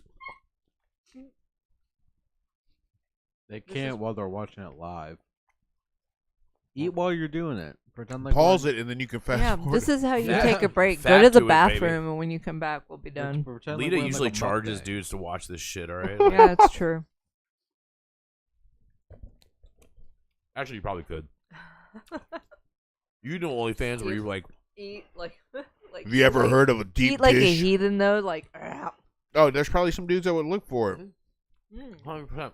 Dude, my favorite episode. You'd have to ever- mildly sexualize it, like maybe a bikini or something, but like, sit there and eat Yeah. There was like some. I don't know if it was a subs My from Stream. different famous places, Peel like Cat's Deli and shit. peel like fallen pepperonis off my titties and be like, Mm.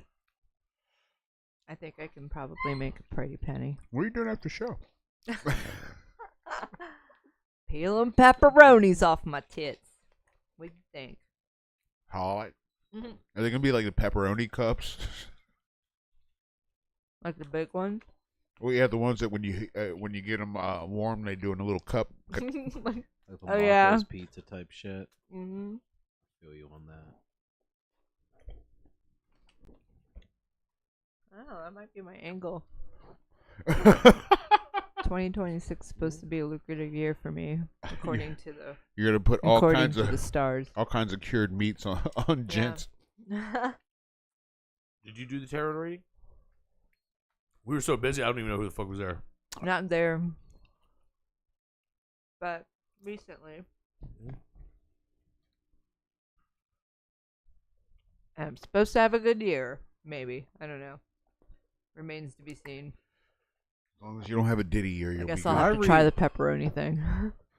My reading, they were really talking about my comedy career and how I need to. Wait, where not- did this reading happen? What reading are you talking about? What are you talking about? What At the reading? Catamount Lounge. You talking about tarot night Yeah.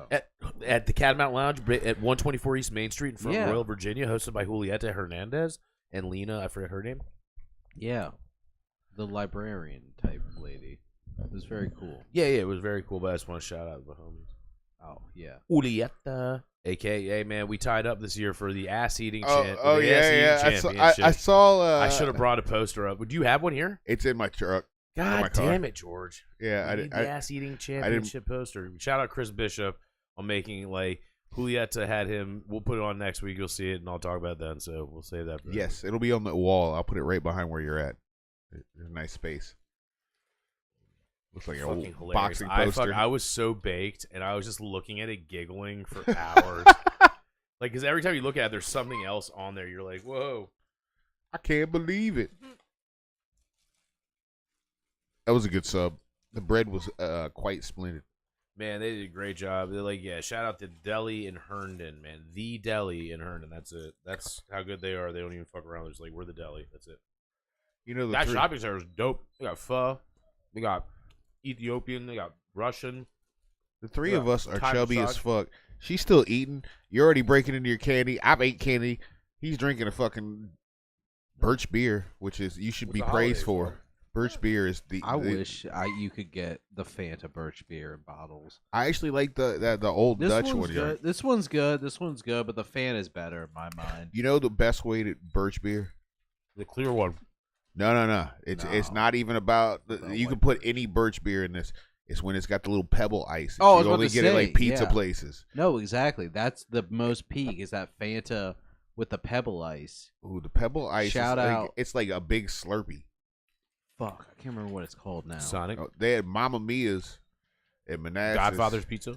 Godfather's Pizza was the shit. My mom still has a carafe that you would get Pepsi in from Godfather's Pizza. What? Did Herman Moore, or what's his name? Yeah, I know what was you're it? talking about. The president dude. Yeah, man, I was praying he was going to win. I thought the CEO of Godfather's Pizza was going to take over America, dog. Dude, He would've been Godfather's like Pizza. Black Trump. It would have been tight. Godfather's Pizza was ill as shit. At least the Yeah, one that in was the Manassas. Trump year. It had. They had. You would go there after sports games, and I didn't get to play sports because my parents were poor as fuck. But I got to see Little League people and know what that shit was about just from going to Godfather's Pizza. I'd be like, yo, they wear the same uniform? What are they doing? They play baseball. But yeah, like that place was pretty fucking good. They give you a carafe and you could fill it up from the soda fountain. So my mom was all about that shit because she was like, these motherfuckers are heathens. They're going to eat all kinds of shit and want to like 8 sodas.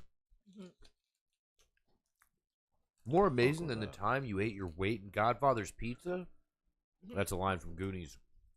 Oh, they also had the sit down Pac-Man and Galaga. Yep. That The was one- the the glass one with 2 sides. Damn. That shit. Hell You know what yeah. that was? That was just an excuse for like places to have one so people could do coke off of.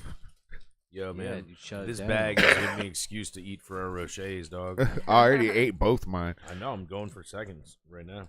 You know what I I'm could going go in a for? second. I'm going to that limited edition joint. Oh, that limited edition.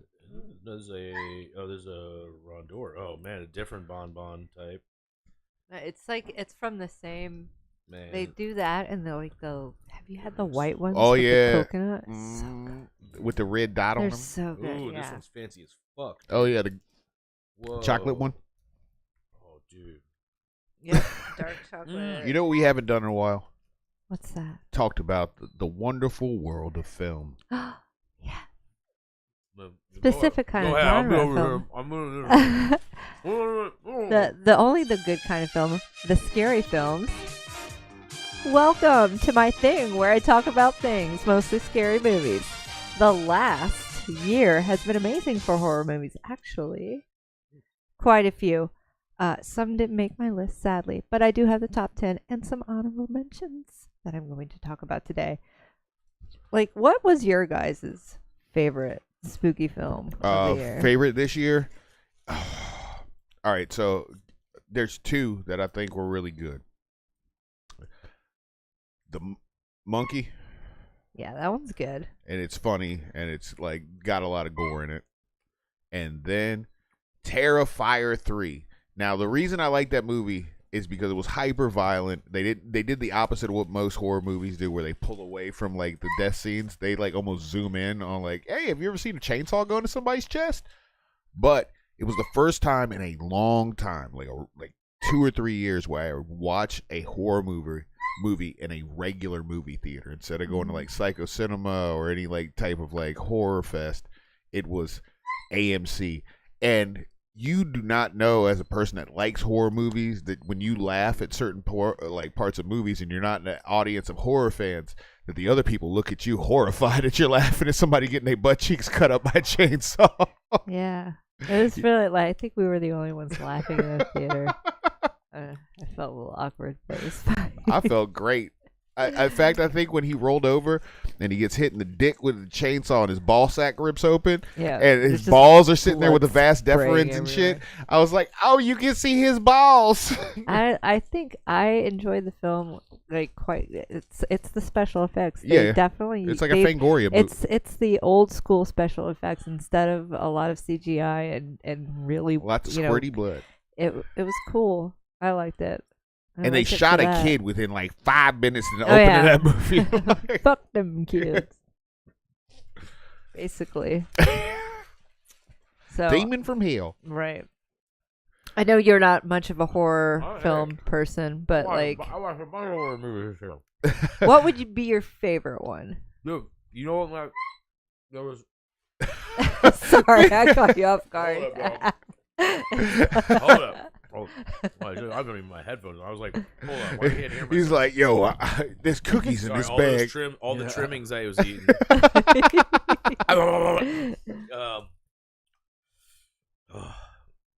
Let's see. So, after much anticipation, Underwater, I really enjoyed because I really enjoyed. It was like I like the sci-fi terror aspect of it. Okay. Oh yeah. And that's the first 5 minutes too. It's like. Takes you there, like this is terrifying. We're gonna show you how terrifying it is, and then have it, but then have, like, the mythological aspect of it, Elder gods. But I will say, another underwater sci-fi, I guess, for lack of better terms, you probably the Meg. And I watched the Meg and the Meg 2. Yeah. The Meg I'm gonna fight a shark. Yeah, no, the Meg 2. Did you see the Meg 2 yet? No, I've seen them both. I prefer the first one, but yeah. The second one's definitely. It's like the terrible. It's like they try to bring in all the new characters and shit. Yeah. But that kind of like with that cheesy part of it, I did kind of like. But I like those like a blue it was a Deep Blue Sea. Yeah, I love that one. That was Dude, pretty good. That's actually so fucking good. Yeah. I like all that shit. Like that open water. Yeah. That's a weird one. Was the one that's like 52 meters beneath or whatever? Yeah. The shit where they're trapped in the cage and like they're like just that's yeah. I don't know what it is about the water stuff that I like. I like water sports. Oh, what? I could see Professor you, Pee Pee Pants. I could see you in Waterworld. Waterworld. You could definitely be in that world. But I'm trying to think. That movie wasn't that bad, man. No, I watched some other. No, just expensive as shit. I think that's the whole point. Yeah. I mean, it was in the water. He had gills on his There back. was another couple that I watched after we talked about it on the show, and I'm just like drawing a super blank right now because I'm a pothead and I forget shit. But no, dude, that was like. But I will say, Underwater. Underwater is ill as shit. Yeah. That was Pretty like, good and that one. was one that you had been like, hey, did you watch it yet? I kept saying like, did you watch it? It's so good. Gotta watch it. First 5 minutes. Then Gremlins. I did watch Gremlins this year, so Yeah, that's back. an important one. you talk about real horror movies. I'm done talking about my little All right. vagina-y one. She's gonna be like, All "Nah, right. there's some real I horror do movies." have a list. I have 10 films that we're going to talk about today, and we're going to start with number 10, Together. I'm going to take my glasses off because I'm fucking blind with them on. Together, directed by Michael Shanks. Years into their relationship, Tim and Millie find themselves at a crossroad when they move into a countryside, abandoning all that is familiar in their lives except each other. With tensions already flaring and a nightmarish encounter with a mysterious, unnatural force threatens to corrupt their lives, their love, and their flesh. This is like one of those like really super cool body horror movies where it's just like for me it was like I need space from all significant others because I can't imagine like being stuck to someone that you love forever. Definitely check this movie out. It's weird, and if you are really uncomfortable with like body horror, maybe stay away from it. But I liked it. It was pretty cool, especially like I think everybody I'm not spoiling anything here. There is a part in the movie where previews where you see like the eyelashes sort of like stick together, like, It's creepy. Anything with eyes that are like, ugh, That's yeah. that Dave Franco joint, right? Yes. Yeah. Yes. So it was pretty good. I liked it. It's my number 10. All right, number 9, Opus.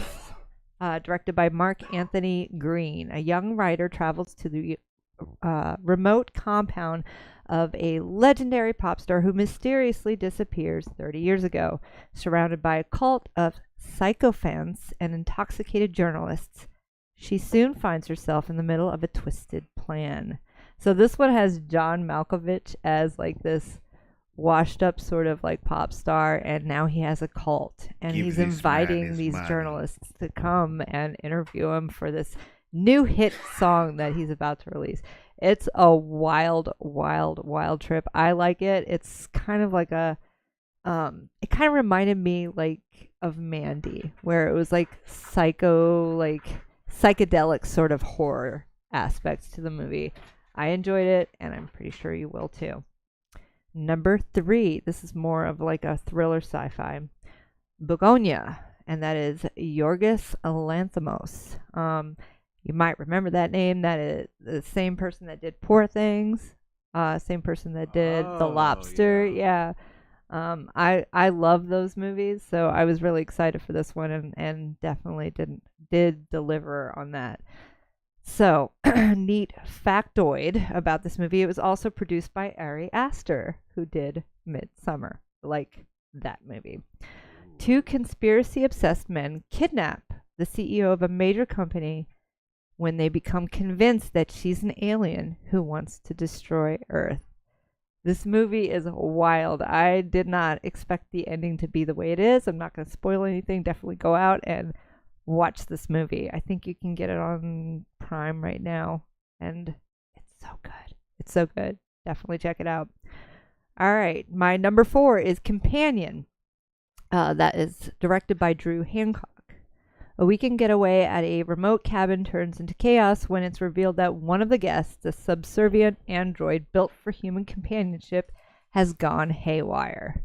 So, like, the synopsis sort of like ruined it, like for the average listener. That I actually watched the movie not knowing anything about the movie, and the very like few minutes you see like this happy couple, and it's like, oh, it's a feel good type of thing, until you realize she's definitely one of those sex bot android things. Oh, So shit. it's a really good. It's not like there's another like sort of sex android bot movie that came out not recently, but a few years ago, and that was Ex Machina, and that's a really good one. So It's not like this one. Yeah, Ex It's not Machina. like it. They are sexy a little bit. In this movie, if they make sex robots look like this in the Yeah. future, the humanity is ruined. Yeah, like you can't tell until you can. So it's a really good movie. Definitely an check app. it out. If you got a girlfriend with an app, you're doing too much. Yeah, it's too much. You like change the color of her type shit, you know, like you can dim the light. Change your personality or like strength output. You'd be God like, damn. hey, build me a shed. All right. My number 5 is Keeper, and that is Osgood Perkins. This is actually a recent one I saw, and I do love myself a good folk horror movie. And it was on point. Terrifying visions plague a free-spirited artist when she travels to a secluded cabin with the doctor that she's been dating for 1 year. I don't trust him. Yeah.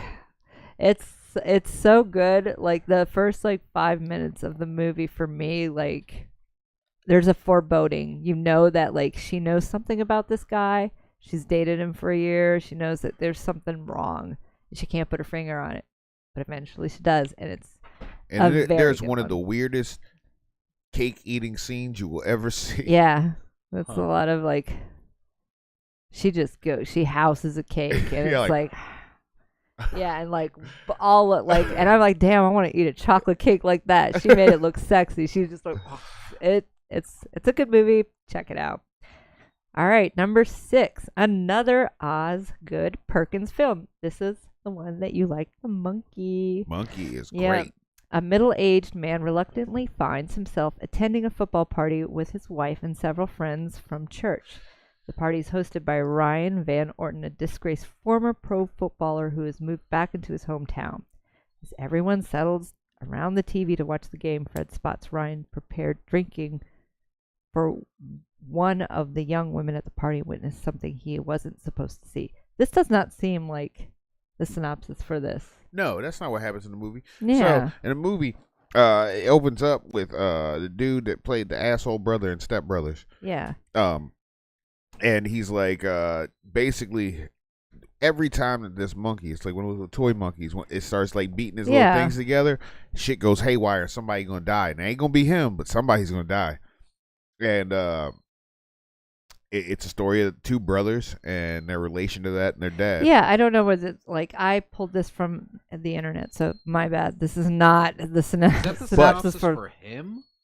I think it is. It sounds more like Yeah. Yeah, it does seem like that. Still okay. haven't seen that one. My bad. I pulled from the internet. So but I didn't the monkey, proofread. it's got a bunch of like not even jump scare deaths, just like sudden deaths that you like, oh.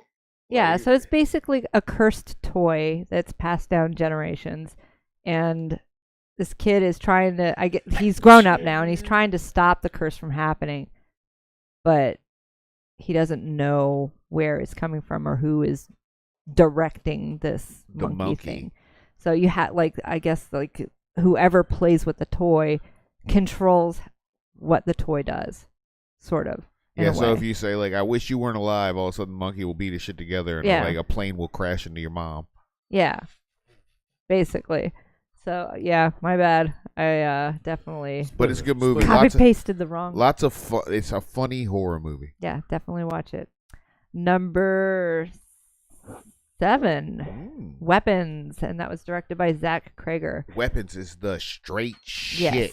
When all but one child from the same classroom mysteriously vanish on the same night at the exact same time, a community is left questioning who is behind their disappearance. I wouldn't call this a folk horror, but it sort of is. It's got a witch in it. Yeah, like it's sort of that. So Yo, don't trust women that wear shitty wigs and have your hair and, and they're a twig. collecting your hair and wrapping it like out of Eddie twig. on a Saturday Run night. for your life. Run for your life. But it's a good film. I liked it. That's why it made me number 7. Not gonna fully spoil this for people, but it involves children, obviously. And there's an actress who portrayed all of the people chasing after the character at the end of the movie, and they showed how they did it, and she's just like a smaller than average human. She's like a Danny DeVito, but she's like a stunt person. So like all that stuff about people jumping through windows, it's all the same person just with CGI over top of it. But she really did all that shit. They showed it like in front of a green screen, and it's funny as shit because everything's from behind. So you just see this like what looks like a child just like run and jump, but this lady's a full adult, but it looks fucking badass. She I want to be a stunt person for a kid. Stunt cock. I'll be a stunt cock. All right. Next one. Next one is this is number 8. Bring Her Back. Oh, That is Michael and Danny Filippo. a lot of people saw this movie and were grossed out. Yes. So Andy and his sister Piper face unsettling events while living with their foster mother Laura, whose grief and secrets draw them into a chilling supernatural ordeal.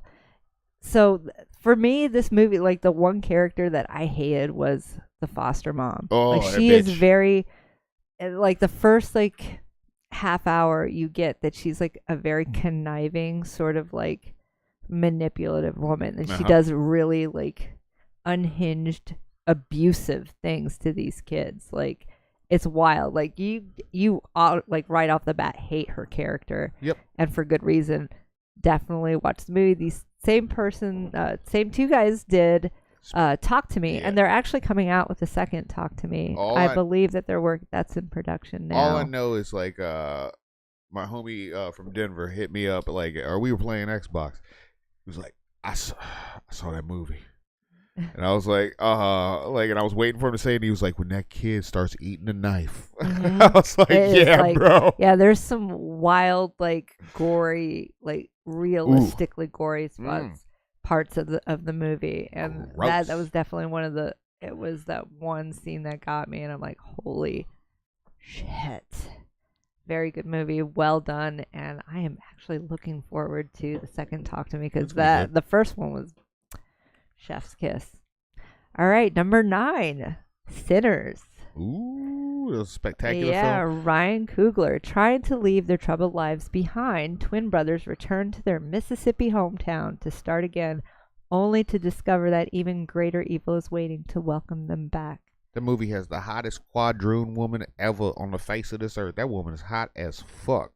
Who? Which one? The I forgot her name. The main character girl that's Oh. like super light skinned. Yeah. They're like she- they're like, why is she hanging out? She really light skinned. Yep.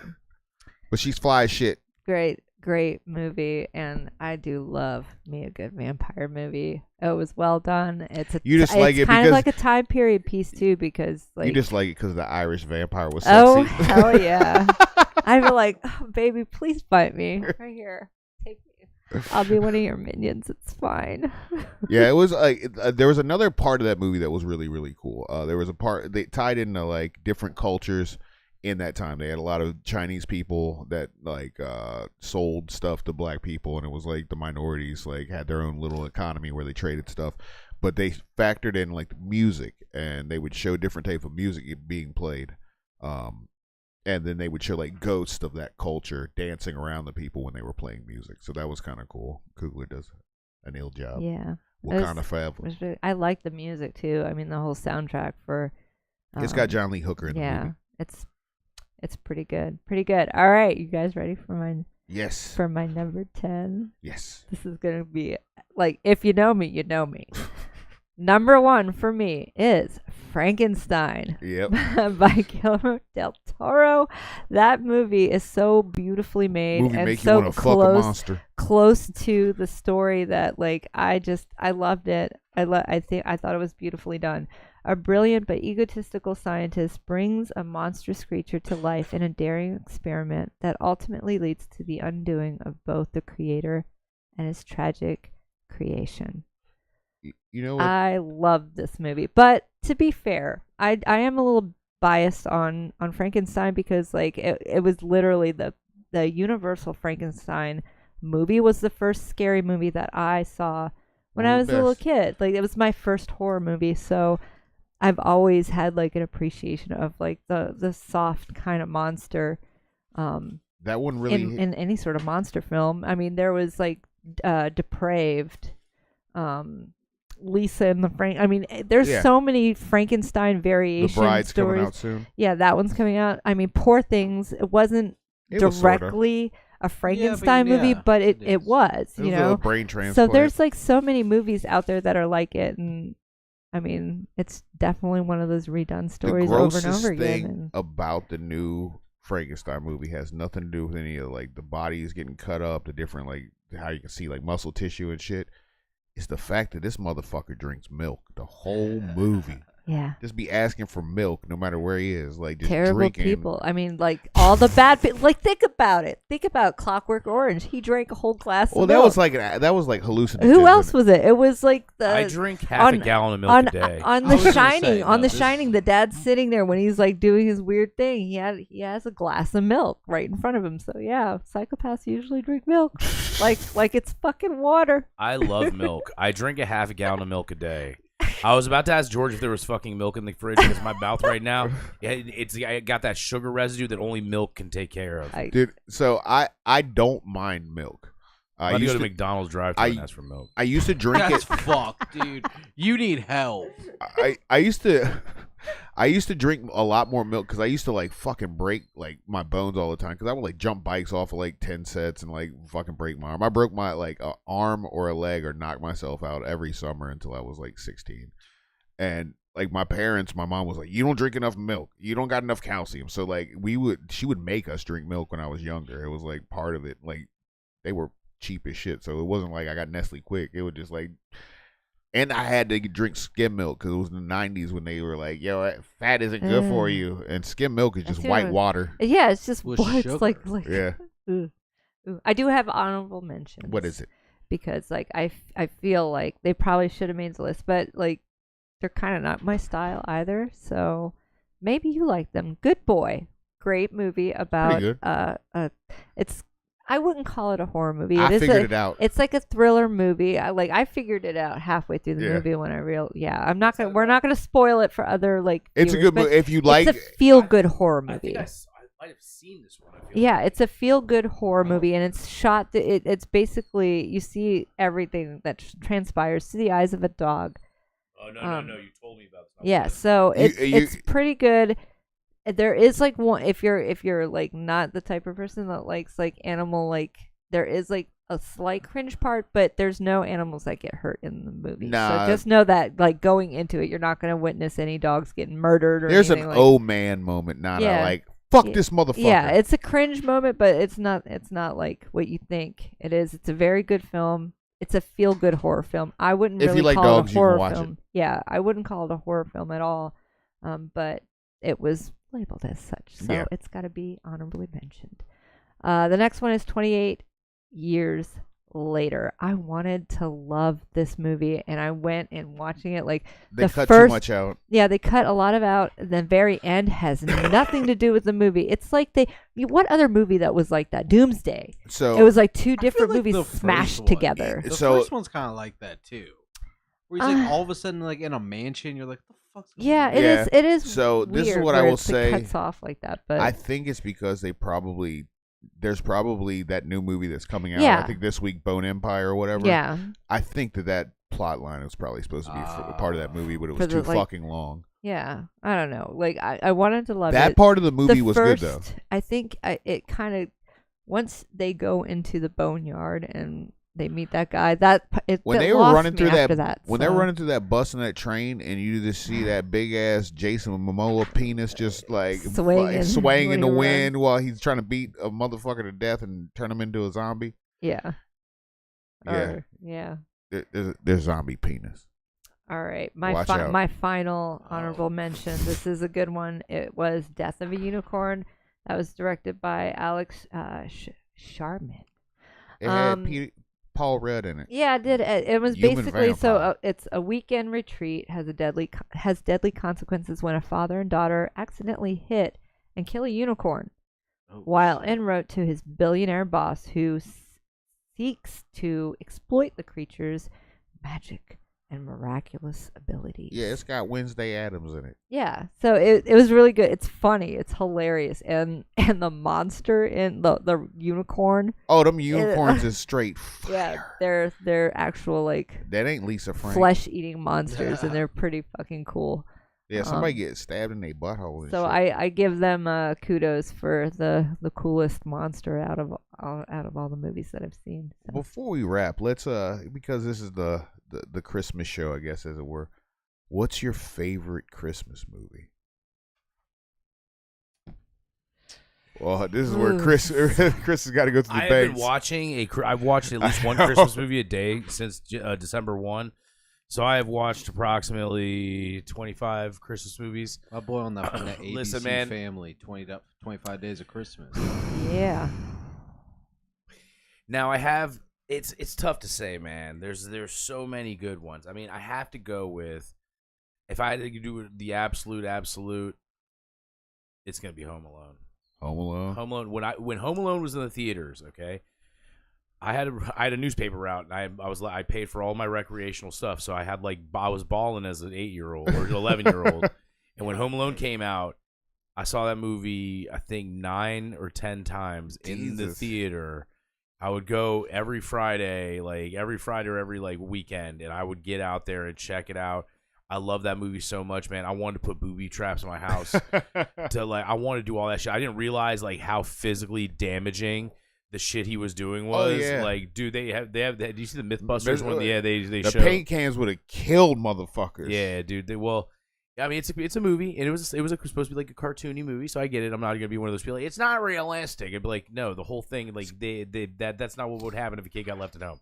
But anyways, do love a few things about that movie. I love the Easter egg. Like if you watch the beginning, Kevin's ticket gets thrown away at the beginning of the movie when they're having the pizza party. It's a small nuance to look for, but that's the uncle's dumbass knocks it off the table and it falls, and you can see it, and when they go over the trash, you can see his name on the ticket, and so he was destined to stay home was like kind of the thing. That's the same house from Uncle Buck, I think, as well. Yeah, too. another Yeah, Culkin it is. movie. Well, Macaulay Culkin, but whoever the director was, what's his name? John Hughes. Not John. Was it John? Not John Hughes. It was for Home Alone. No, was it? That wasn't John Hughes. It was Alan Hughes.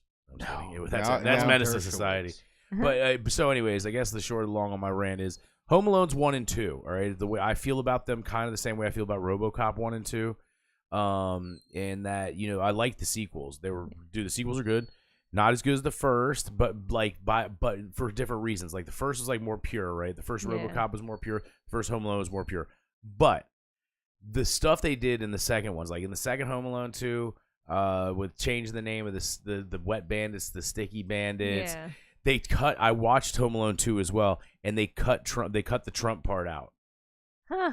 Because in the original cut of it, so we were both right. It was directed by Christopher Columbus, but it was written and produced by John Hughes. Yeah, I knew there makes was. sense. The Chicago thing. Whenever I think about Chicago movies, Yeah. like Adventures Ferris in Baby. Bueller, Yeah, like that's true. every Chicago movie, like Breakfast Club. Yeah. Adventures in Yeah. Babysitting, another classic. But yeah, that's a Christmas. I think you could essentially say it's a Christmas movie because that was like the parents were at a Christmas party. party. Yeah, so that's a weird one that's never been brought. Maybe we should get that out there on the internet and try to stake claims. Ooh, But but I think that that's a great one. But then again, I will say this: the movie that really like touches me the most for Christmas, that really makes me feel like Christmas, is Die Hard. And I don't want to get into the whole like argument whether or not it's an actual No, I Christmas agree. It's movie. absolutely. You know, a Christmas I just like movie. that you're fucking having there's a war I saw that was going up on the internet over somebody that said it wasn't a Christmas movie. There's a lot of people that disagree. Absolutely Like Carbone, like wholeheartedly, even though I brought him a sandwich. Mess with your mic cable. Oh, what's up? What's up with that? It was starting to do the same thing it Oh, did it was before. all right, cool. So Macaulay Culkin said it isn't, and he said he's the arbiter of what is a Christmas movie and what isn't. Macaulay Culkin? Yeah, I think was he on meth for like 2 years. I think it's Like, just chill because he out. wants Home Alone to be the Christmas movie. The Christmas. You know what the Home Alone was before that? The movie that everyone thought of at Christmas. The Christmas Story. Christmas Story. That used to play fucking for 24 straight hours on TNT. No, I have one. I have a favorite one. I know what it is I have already. I have two of them because they like one is it's like a horror. Like I have a horror one and I have a like sort of good like feel good comedy one. And I bet you can't guess what it is. The feel good one know I it can. is. I know the other one. What? Gremlins. Of course, yes. Yes. Gremlins. Yeah. Of course, but you can't guess that? Feel good? All right. What decade? Feel good 80s. Ooh, is it? Wait. Oh, that's 90s. Yeah, no. Maybe I it was like, wasn't. Well, no, let I me- think the let me Santa check. Claus. No. Jingle All the Way? No, that's the 90s. Yeah, my that's- friend. All right. Can we talk about that real quick while she's Yeah. deliberating? Jingle All the Way. I love the movie, right? The message behind the movie Oh, yeah. is so Terrible. fucking awful. Do whatever you can for commercial goods for your child. So that's the only thing that matters is buying shit for your kid. Like, Yep. it's like You'll be a hero. Yeah, Yeah. literally, you'll be here at the end. Like, it doesn't matter how many laws Get you the best break. gift. That and the black man always goes Yeah, to jail. Right, Yeah, right. that's And, like, terrible. also, I want to say, like, how is it that the rich, upper middle class white family is like the one who comes out with like the super special prize at the Yeah. end? Like, their privilege isn't fucking good enough already. Right, That he exactly. has to Yeah, because because Sinbad gets dad's arrested in a toy. The dad's Yeah. laziness and the dad's fucking oversight of getting the fucking actual toy. He commits all of those atrocities to get the toy, and at the end is a champion because he got the toy. Yeah. And then in addition to already having a bitchin' ass life. Meanwhile, Sinbad, they're trying. Yeah. He doesn't even know what the toy is because he's too busy working. Man. But This Yeah, made me it's know that horrible. Phil Hartman's character was a pervert. Yeah, and then he was he- definitely a dirtbag in that movie. he was, but could you blame him? He kind of like what he was a warning. He was a warning to men in the 90s to like if you don't take Snake in the care grass. if you don't take care of shit at home, a motherfucker gonna come eat the cookies. Right. And, Don't put the cookie down. oh, these cookies are delicious. Put the cookie down. God. He was Yeah, so- that's definitely not my favorite. And this was I did confirm it's in 1988. It's At Gremlins? Scrooged. Oh, Oh, yeah. Scrooge, dude! It's I watched Scrooged. that. It is such a great like for me feel good. Yes. It's like a a tale old time. Don't be a shitty fucking human being. However, Or you're going to be visited by 3 ghosts and they're going to tell you what's up. all right, So- I agree. I watched Scrooged as well. That was one of the first movies that Kelly and I watched. Number one, the physical effects of that movie, like when the death dude, like, and all the little, like, fucking souls are in there. Absolutely. So super fun. But I will say, I do have a small, like, kind of like with Jingle All the Way. The moral of the story is, like, as long as you say I'm sorry, everything that all of that fucking past 40 years of horse shit that he pulled should all be washed away. And, like, but also I will say, if, like, the scene where he loses her, right, because she's like, come on, we're going to dinner to, like, Dave and Deborah's, and he's like, we go to Dave and Deborah's, like, every week. This is the president of the thing, and she's like, yeah, but it's Christmas Eve. Kelly and I were watching it. Kelly's like, dude, if you didn't go with the president of the network, then I would leave you. I'm like, some bull, you know what I mean? Like, that was, like, one There's thing. no compromise. Right. There was, like, but I think what it does is, like, it just, like, this guy's always working, always, like, well, no, it's choosing out, like, himself over, like, that's what I got from it. I agree. It was an adaptation of Scrooge, right? Yeah. It was, or the Christmas Carol. Like, yeah, sorry, the the Christmas Carol. Carol. Sorry, I always say Scrooge. I just call it Scrooge. Uncle it's Scrooge. Yeah, it's just called Scrooge. But it was a great adaptation, and that's the moral of the story. However, there was no character, like, the flip was just that all of a sudden he takes over the airwaves. And also, I would like to say, like, the self-absorbed aspect of that. He's like, oh, hey, look, I'm going to ruin everybody else's Christmas to tell you guys that I'm sorry. Like, that was, he's like, fuck your television show. I want to, like, make sure that you guys know I'm okay. Like, I think that was kind of funny, but it's a movie. Again, it's a movie. Yeah. Based off Scrooge, and it was good, but there was, like, he kind of goes from he's an asshole all the way to the point. There's no, like, warm up to it. It's I like hope it's that easy when, like, certain people are in office, like, get visited by ghosts, and they could just be like, I'll fix myself. I'm gonna fix this. Yeah, they just go interrupt a live broadcast of I'd a be television okay with that. program. And be You're like, going to Wheel hey, of Fortune. You wouldn't enjoy that right now if he just, like, dude, popped up on No, screen. I don't want to see anymore. I'm done. I don't care. It's like, have you ever had somebody be so bad to you that you're just like, I don't even want the apology. I don't, man. I'm good, dog. You I'm might be just right go about away. that. You've been gaslit so long. Yeah, you're like, You're nah. like, You yeah. know what? We could just go our separate ways. I think that's my take on that. I think Eddie, what about you, dog? Besides Pornhub, I can't remember what the fuck the title was, but like the same people that made Rudolph, there's that one about, like, when Santa became Santa. Yeah. I fucking love that one. I know what you're talking about. Yeah, that's I stop just motion. watched Are you talking that about one. Santa Claus the movie? No, it's like it's the same, sort the of like same ones- animation. Yeah, the Rudolph, the Yeah. the Rudolph. Frosty one, Yeah. The one where, like, everything's cold. Young Santa, where he's all like red haired and shit. Yeah. It's And then he on. I becomes think it's on Santa. Max because I think that's where Probably, I yeah. watched But I it. really like that one. That's Ooh. like my childhood best favorite one. But honestly, and I've been telling Chris to watch this. I don't think he's watched it yet. Fucking Klaus, so good.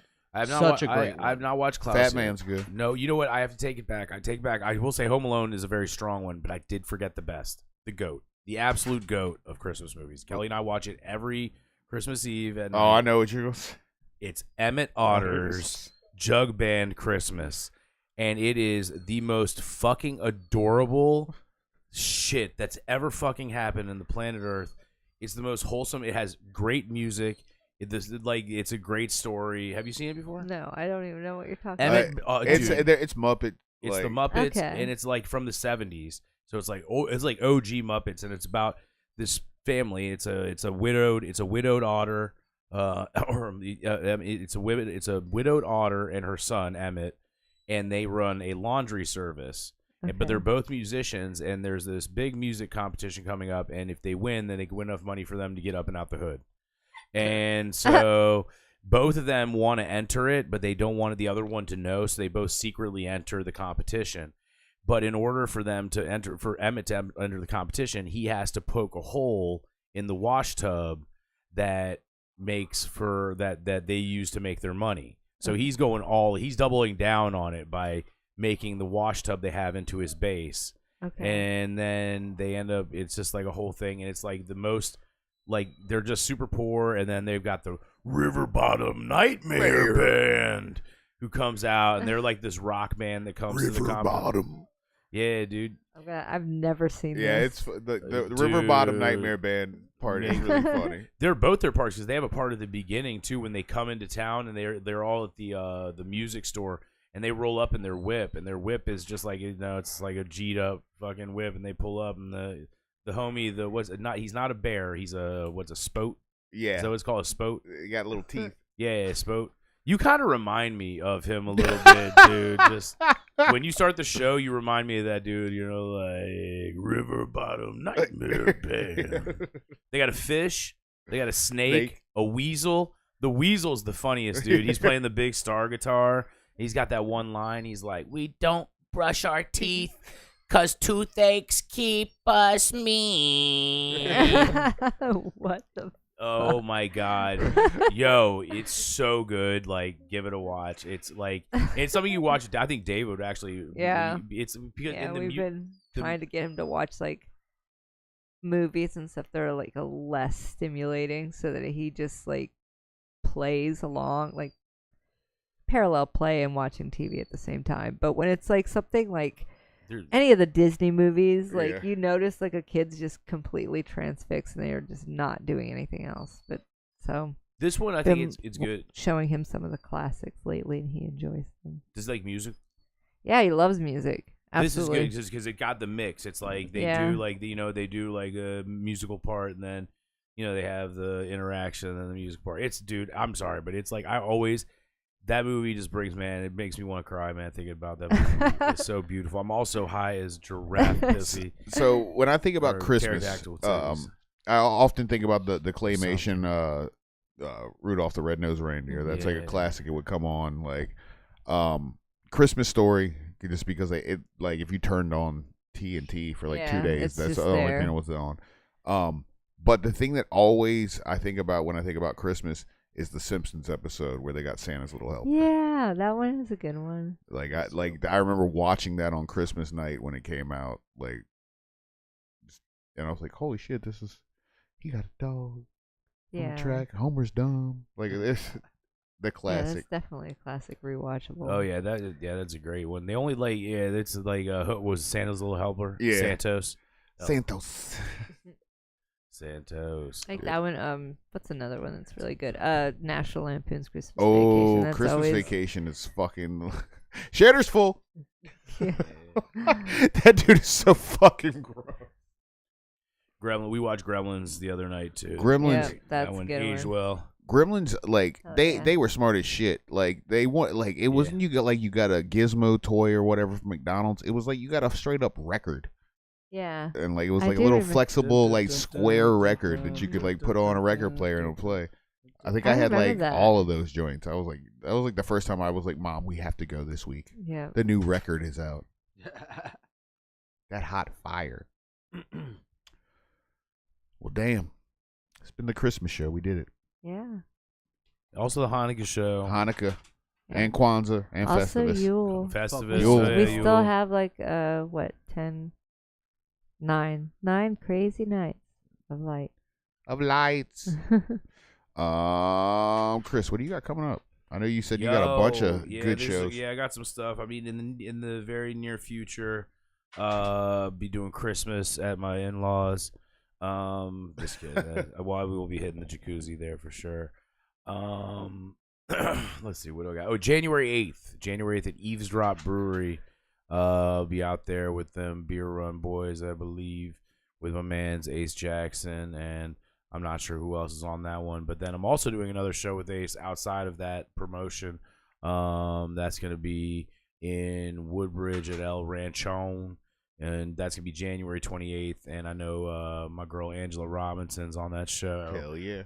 B&G. Is it BG on that? I said A&G. Oh, I thought you said BG. Hold on, let me see what was on that motherfucker. That is where is this man? Well, I'm sorry, man. I'm all oh yeah, it's Brandon Moore, me and Ace and Angela are gonna do that show. That's gonna be wild. Yeah, dude. Like my dreams are coming true. And what else? There's a couple. I don't know, man. We'll talk about it. Catamount Lounge every Monday. Open mic at 124 East Main Street in Front Royal. My writer's block for like a month and a half finally went away on Monday, and I'm not sure if it was the lunar cycle, the Yule season, the tincture from Dude, a combination of these. I think all the edibles that I've been doing really knocked something loose, and also, man, I stopped drinking again. Yo, man. you and Kevin ate so many edibles this week, like on the last show. I don't know how y'all did it because Kevin left one, a little green dot. I ate that motherfucker, and I literally put on my shoes. I put on my boots, some red boots that I wear. I walked to the bathroom, take a piss, and I walked out here. I was like, yo, my shoes are tight. I literally was like, I had laced them up, and I was like, I tied them instead of like having them like loose like skate shoes. I was so high, I just thought my shoes were tight on my feet. I mean, Like your feet were grown. I was worried about driving. I was like, what if my feet feel heavy on the pedals? But yeah, bottom line is I don't know how y'all even talked when y'all were doing it. Because you kept asking later, like, hey, can I have one of the chocolates? I was like, yo, with the all right, this is what I'll say. I like cones. I gained a new appreciation for old school joints with Kevin. He rolls a really good one, man. Yeah. Like it's a good one. Yeah, it's a good. And they look like the old joints that you would be like, oh, this might be hard to pull through. Somebody rolled this too tight. Perfect joints. Every time. A perfect classic joint. No crutch, nothing. Just papers and weed. Perfect. Yeah, shout out Kevin Garland. I hope he's watching. Probably not. But you know, Way past his bedtime. Yeah, he done rolled up 14 J's and smoked them all to the face. What do you got coming up, Eddie? I don't really got much coming up. Hit me up for booking, whatnot. Trying to get back out there. Getting it. Trying to be famous. Trying to wear this sweater. Trying to look famous this anus. beautiful sweater. Yeah, I'm starting a cookie business soon, probably. Be the new famous Amos. Oh. Eddie Bulls. I don't know, something like that. Eddie's balls. Eddie's balls. I'm not going to really bake them enough. There's going to be still soft cookie dough balls. Cheese I a don't even know. A hard outside, soft inside. Yeah, just beautiful. You know, melts in your mouth in a lot of ways. That's how I like it to go. Eddie's balls. My birthday's coming up. Oh, so hell yeah. It's this Saturday. So Fuck yeah. Happy birthday, me. Hell yeah. Another Party's year going on at the older. Catamount Lounge, y'all. I would say I'll 124 buy you a Main Street. drink, but you don't drink. God damn it. You could buy me a drink. I'll Let's buy get you. Eddie, let's get Eddie drunk on his birthday. Everybody No, that's I out have there, work. that doesn't matter, man. Welcome to the jungle, baby. I You're don't. Every in time you say now. that, I have the worst day ever of work. The next day, you're like, I'm gonna teach you. I'm gonna train you. Yeah, I you, am, and now And you then know I what? die. Yeah, no. How much better are you after that? You're so much better after that. You're When like, Chris yo. says something like, "Hey, let's go to the Pine," just say no. We don't even do the pine. What do? We were in Baltimore. Man. Oh We were shit! in I didn't go to Oh, no, you didn't Baltimore. go to I wasn't Baltimore. That's right. allowed. Oh, that's right. You weren't allowed. I was here doing the podcast. Where were you?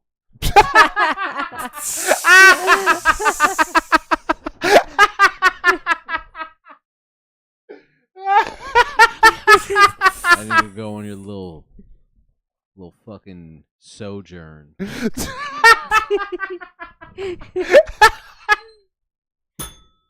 Yeah. Fuck yeah! Oh man, wow, Eddie, off the top ropes comes Eddie, but we're not gonna have a I'm lot. confident, I have dog. some I'm I have some confident. My birthday counterpoints to coming make up. that I'm gonna save for off of camera because I don't want everybody to realize how we're a gay couple. You know, so I just want to say, yeah.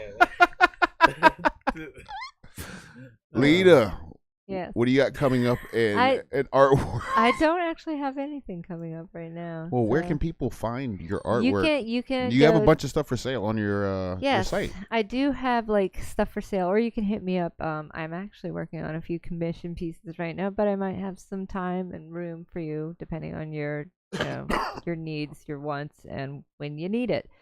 Go to my page. That's that is odd all _ Take a gander at some of the stuff that I have on there. If you don't see something that you like, but you have an idea and you want someone to kind of translate it for you, hit me up.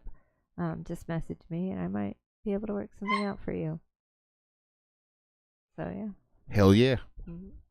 Of course, always go over to Helltown Radio, subscribe, talk to Lunar Sprunk in the chat, be a champion.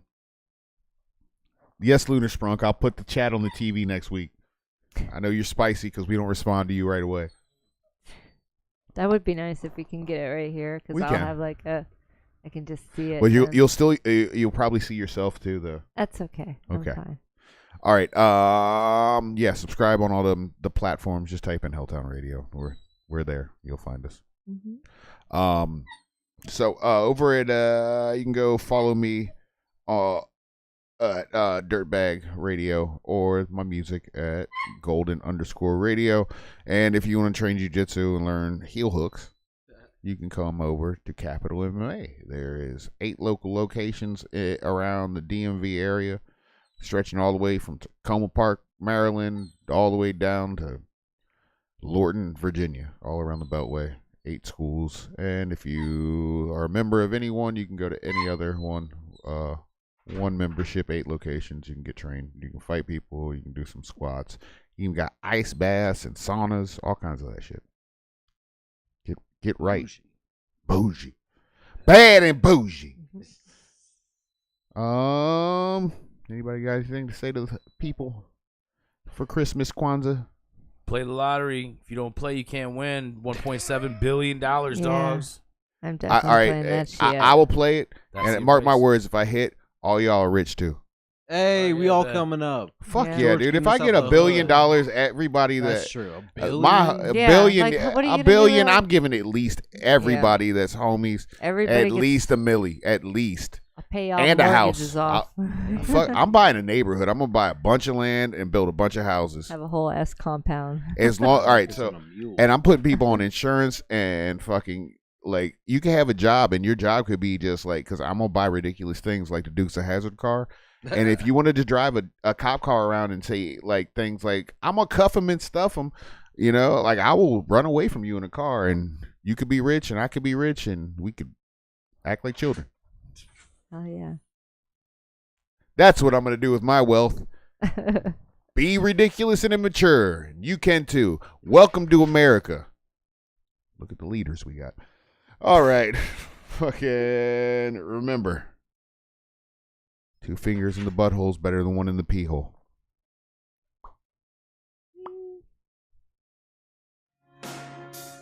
Goodbye.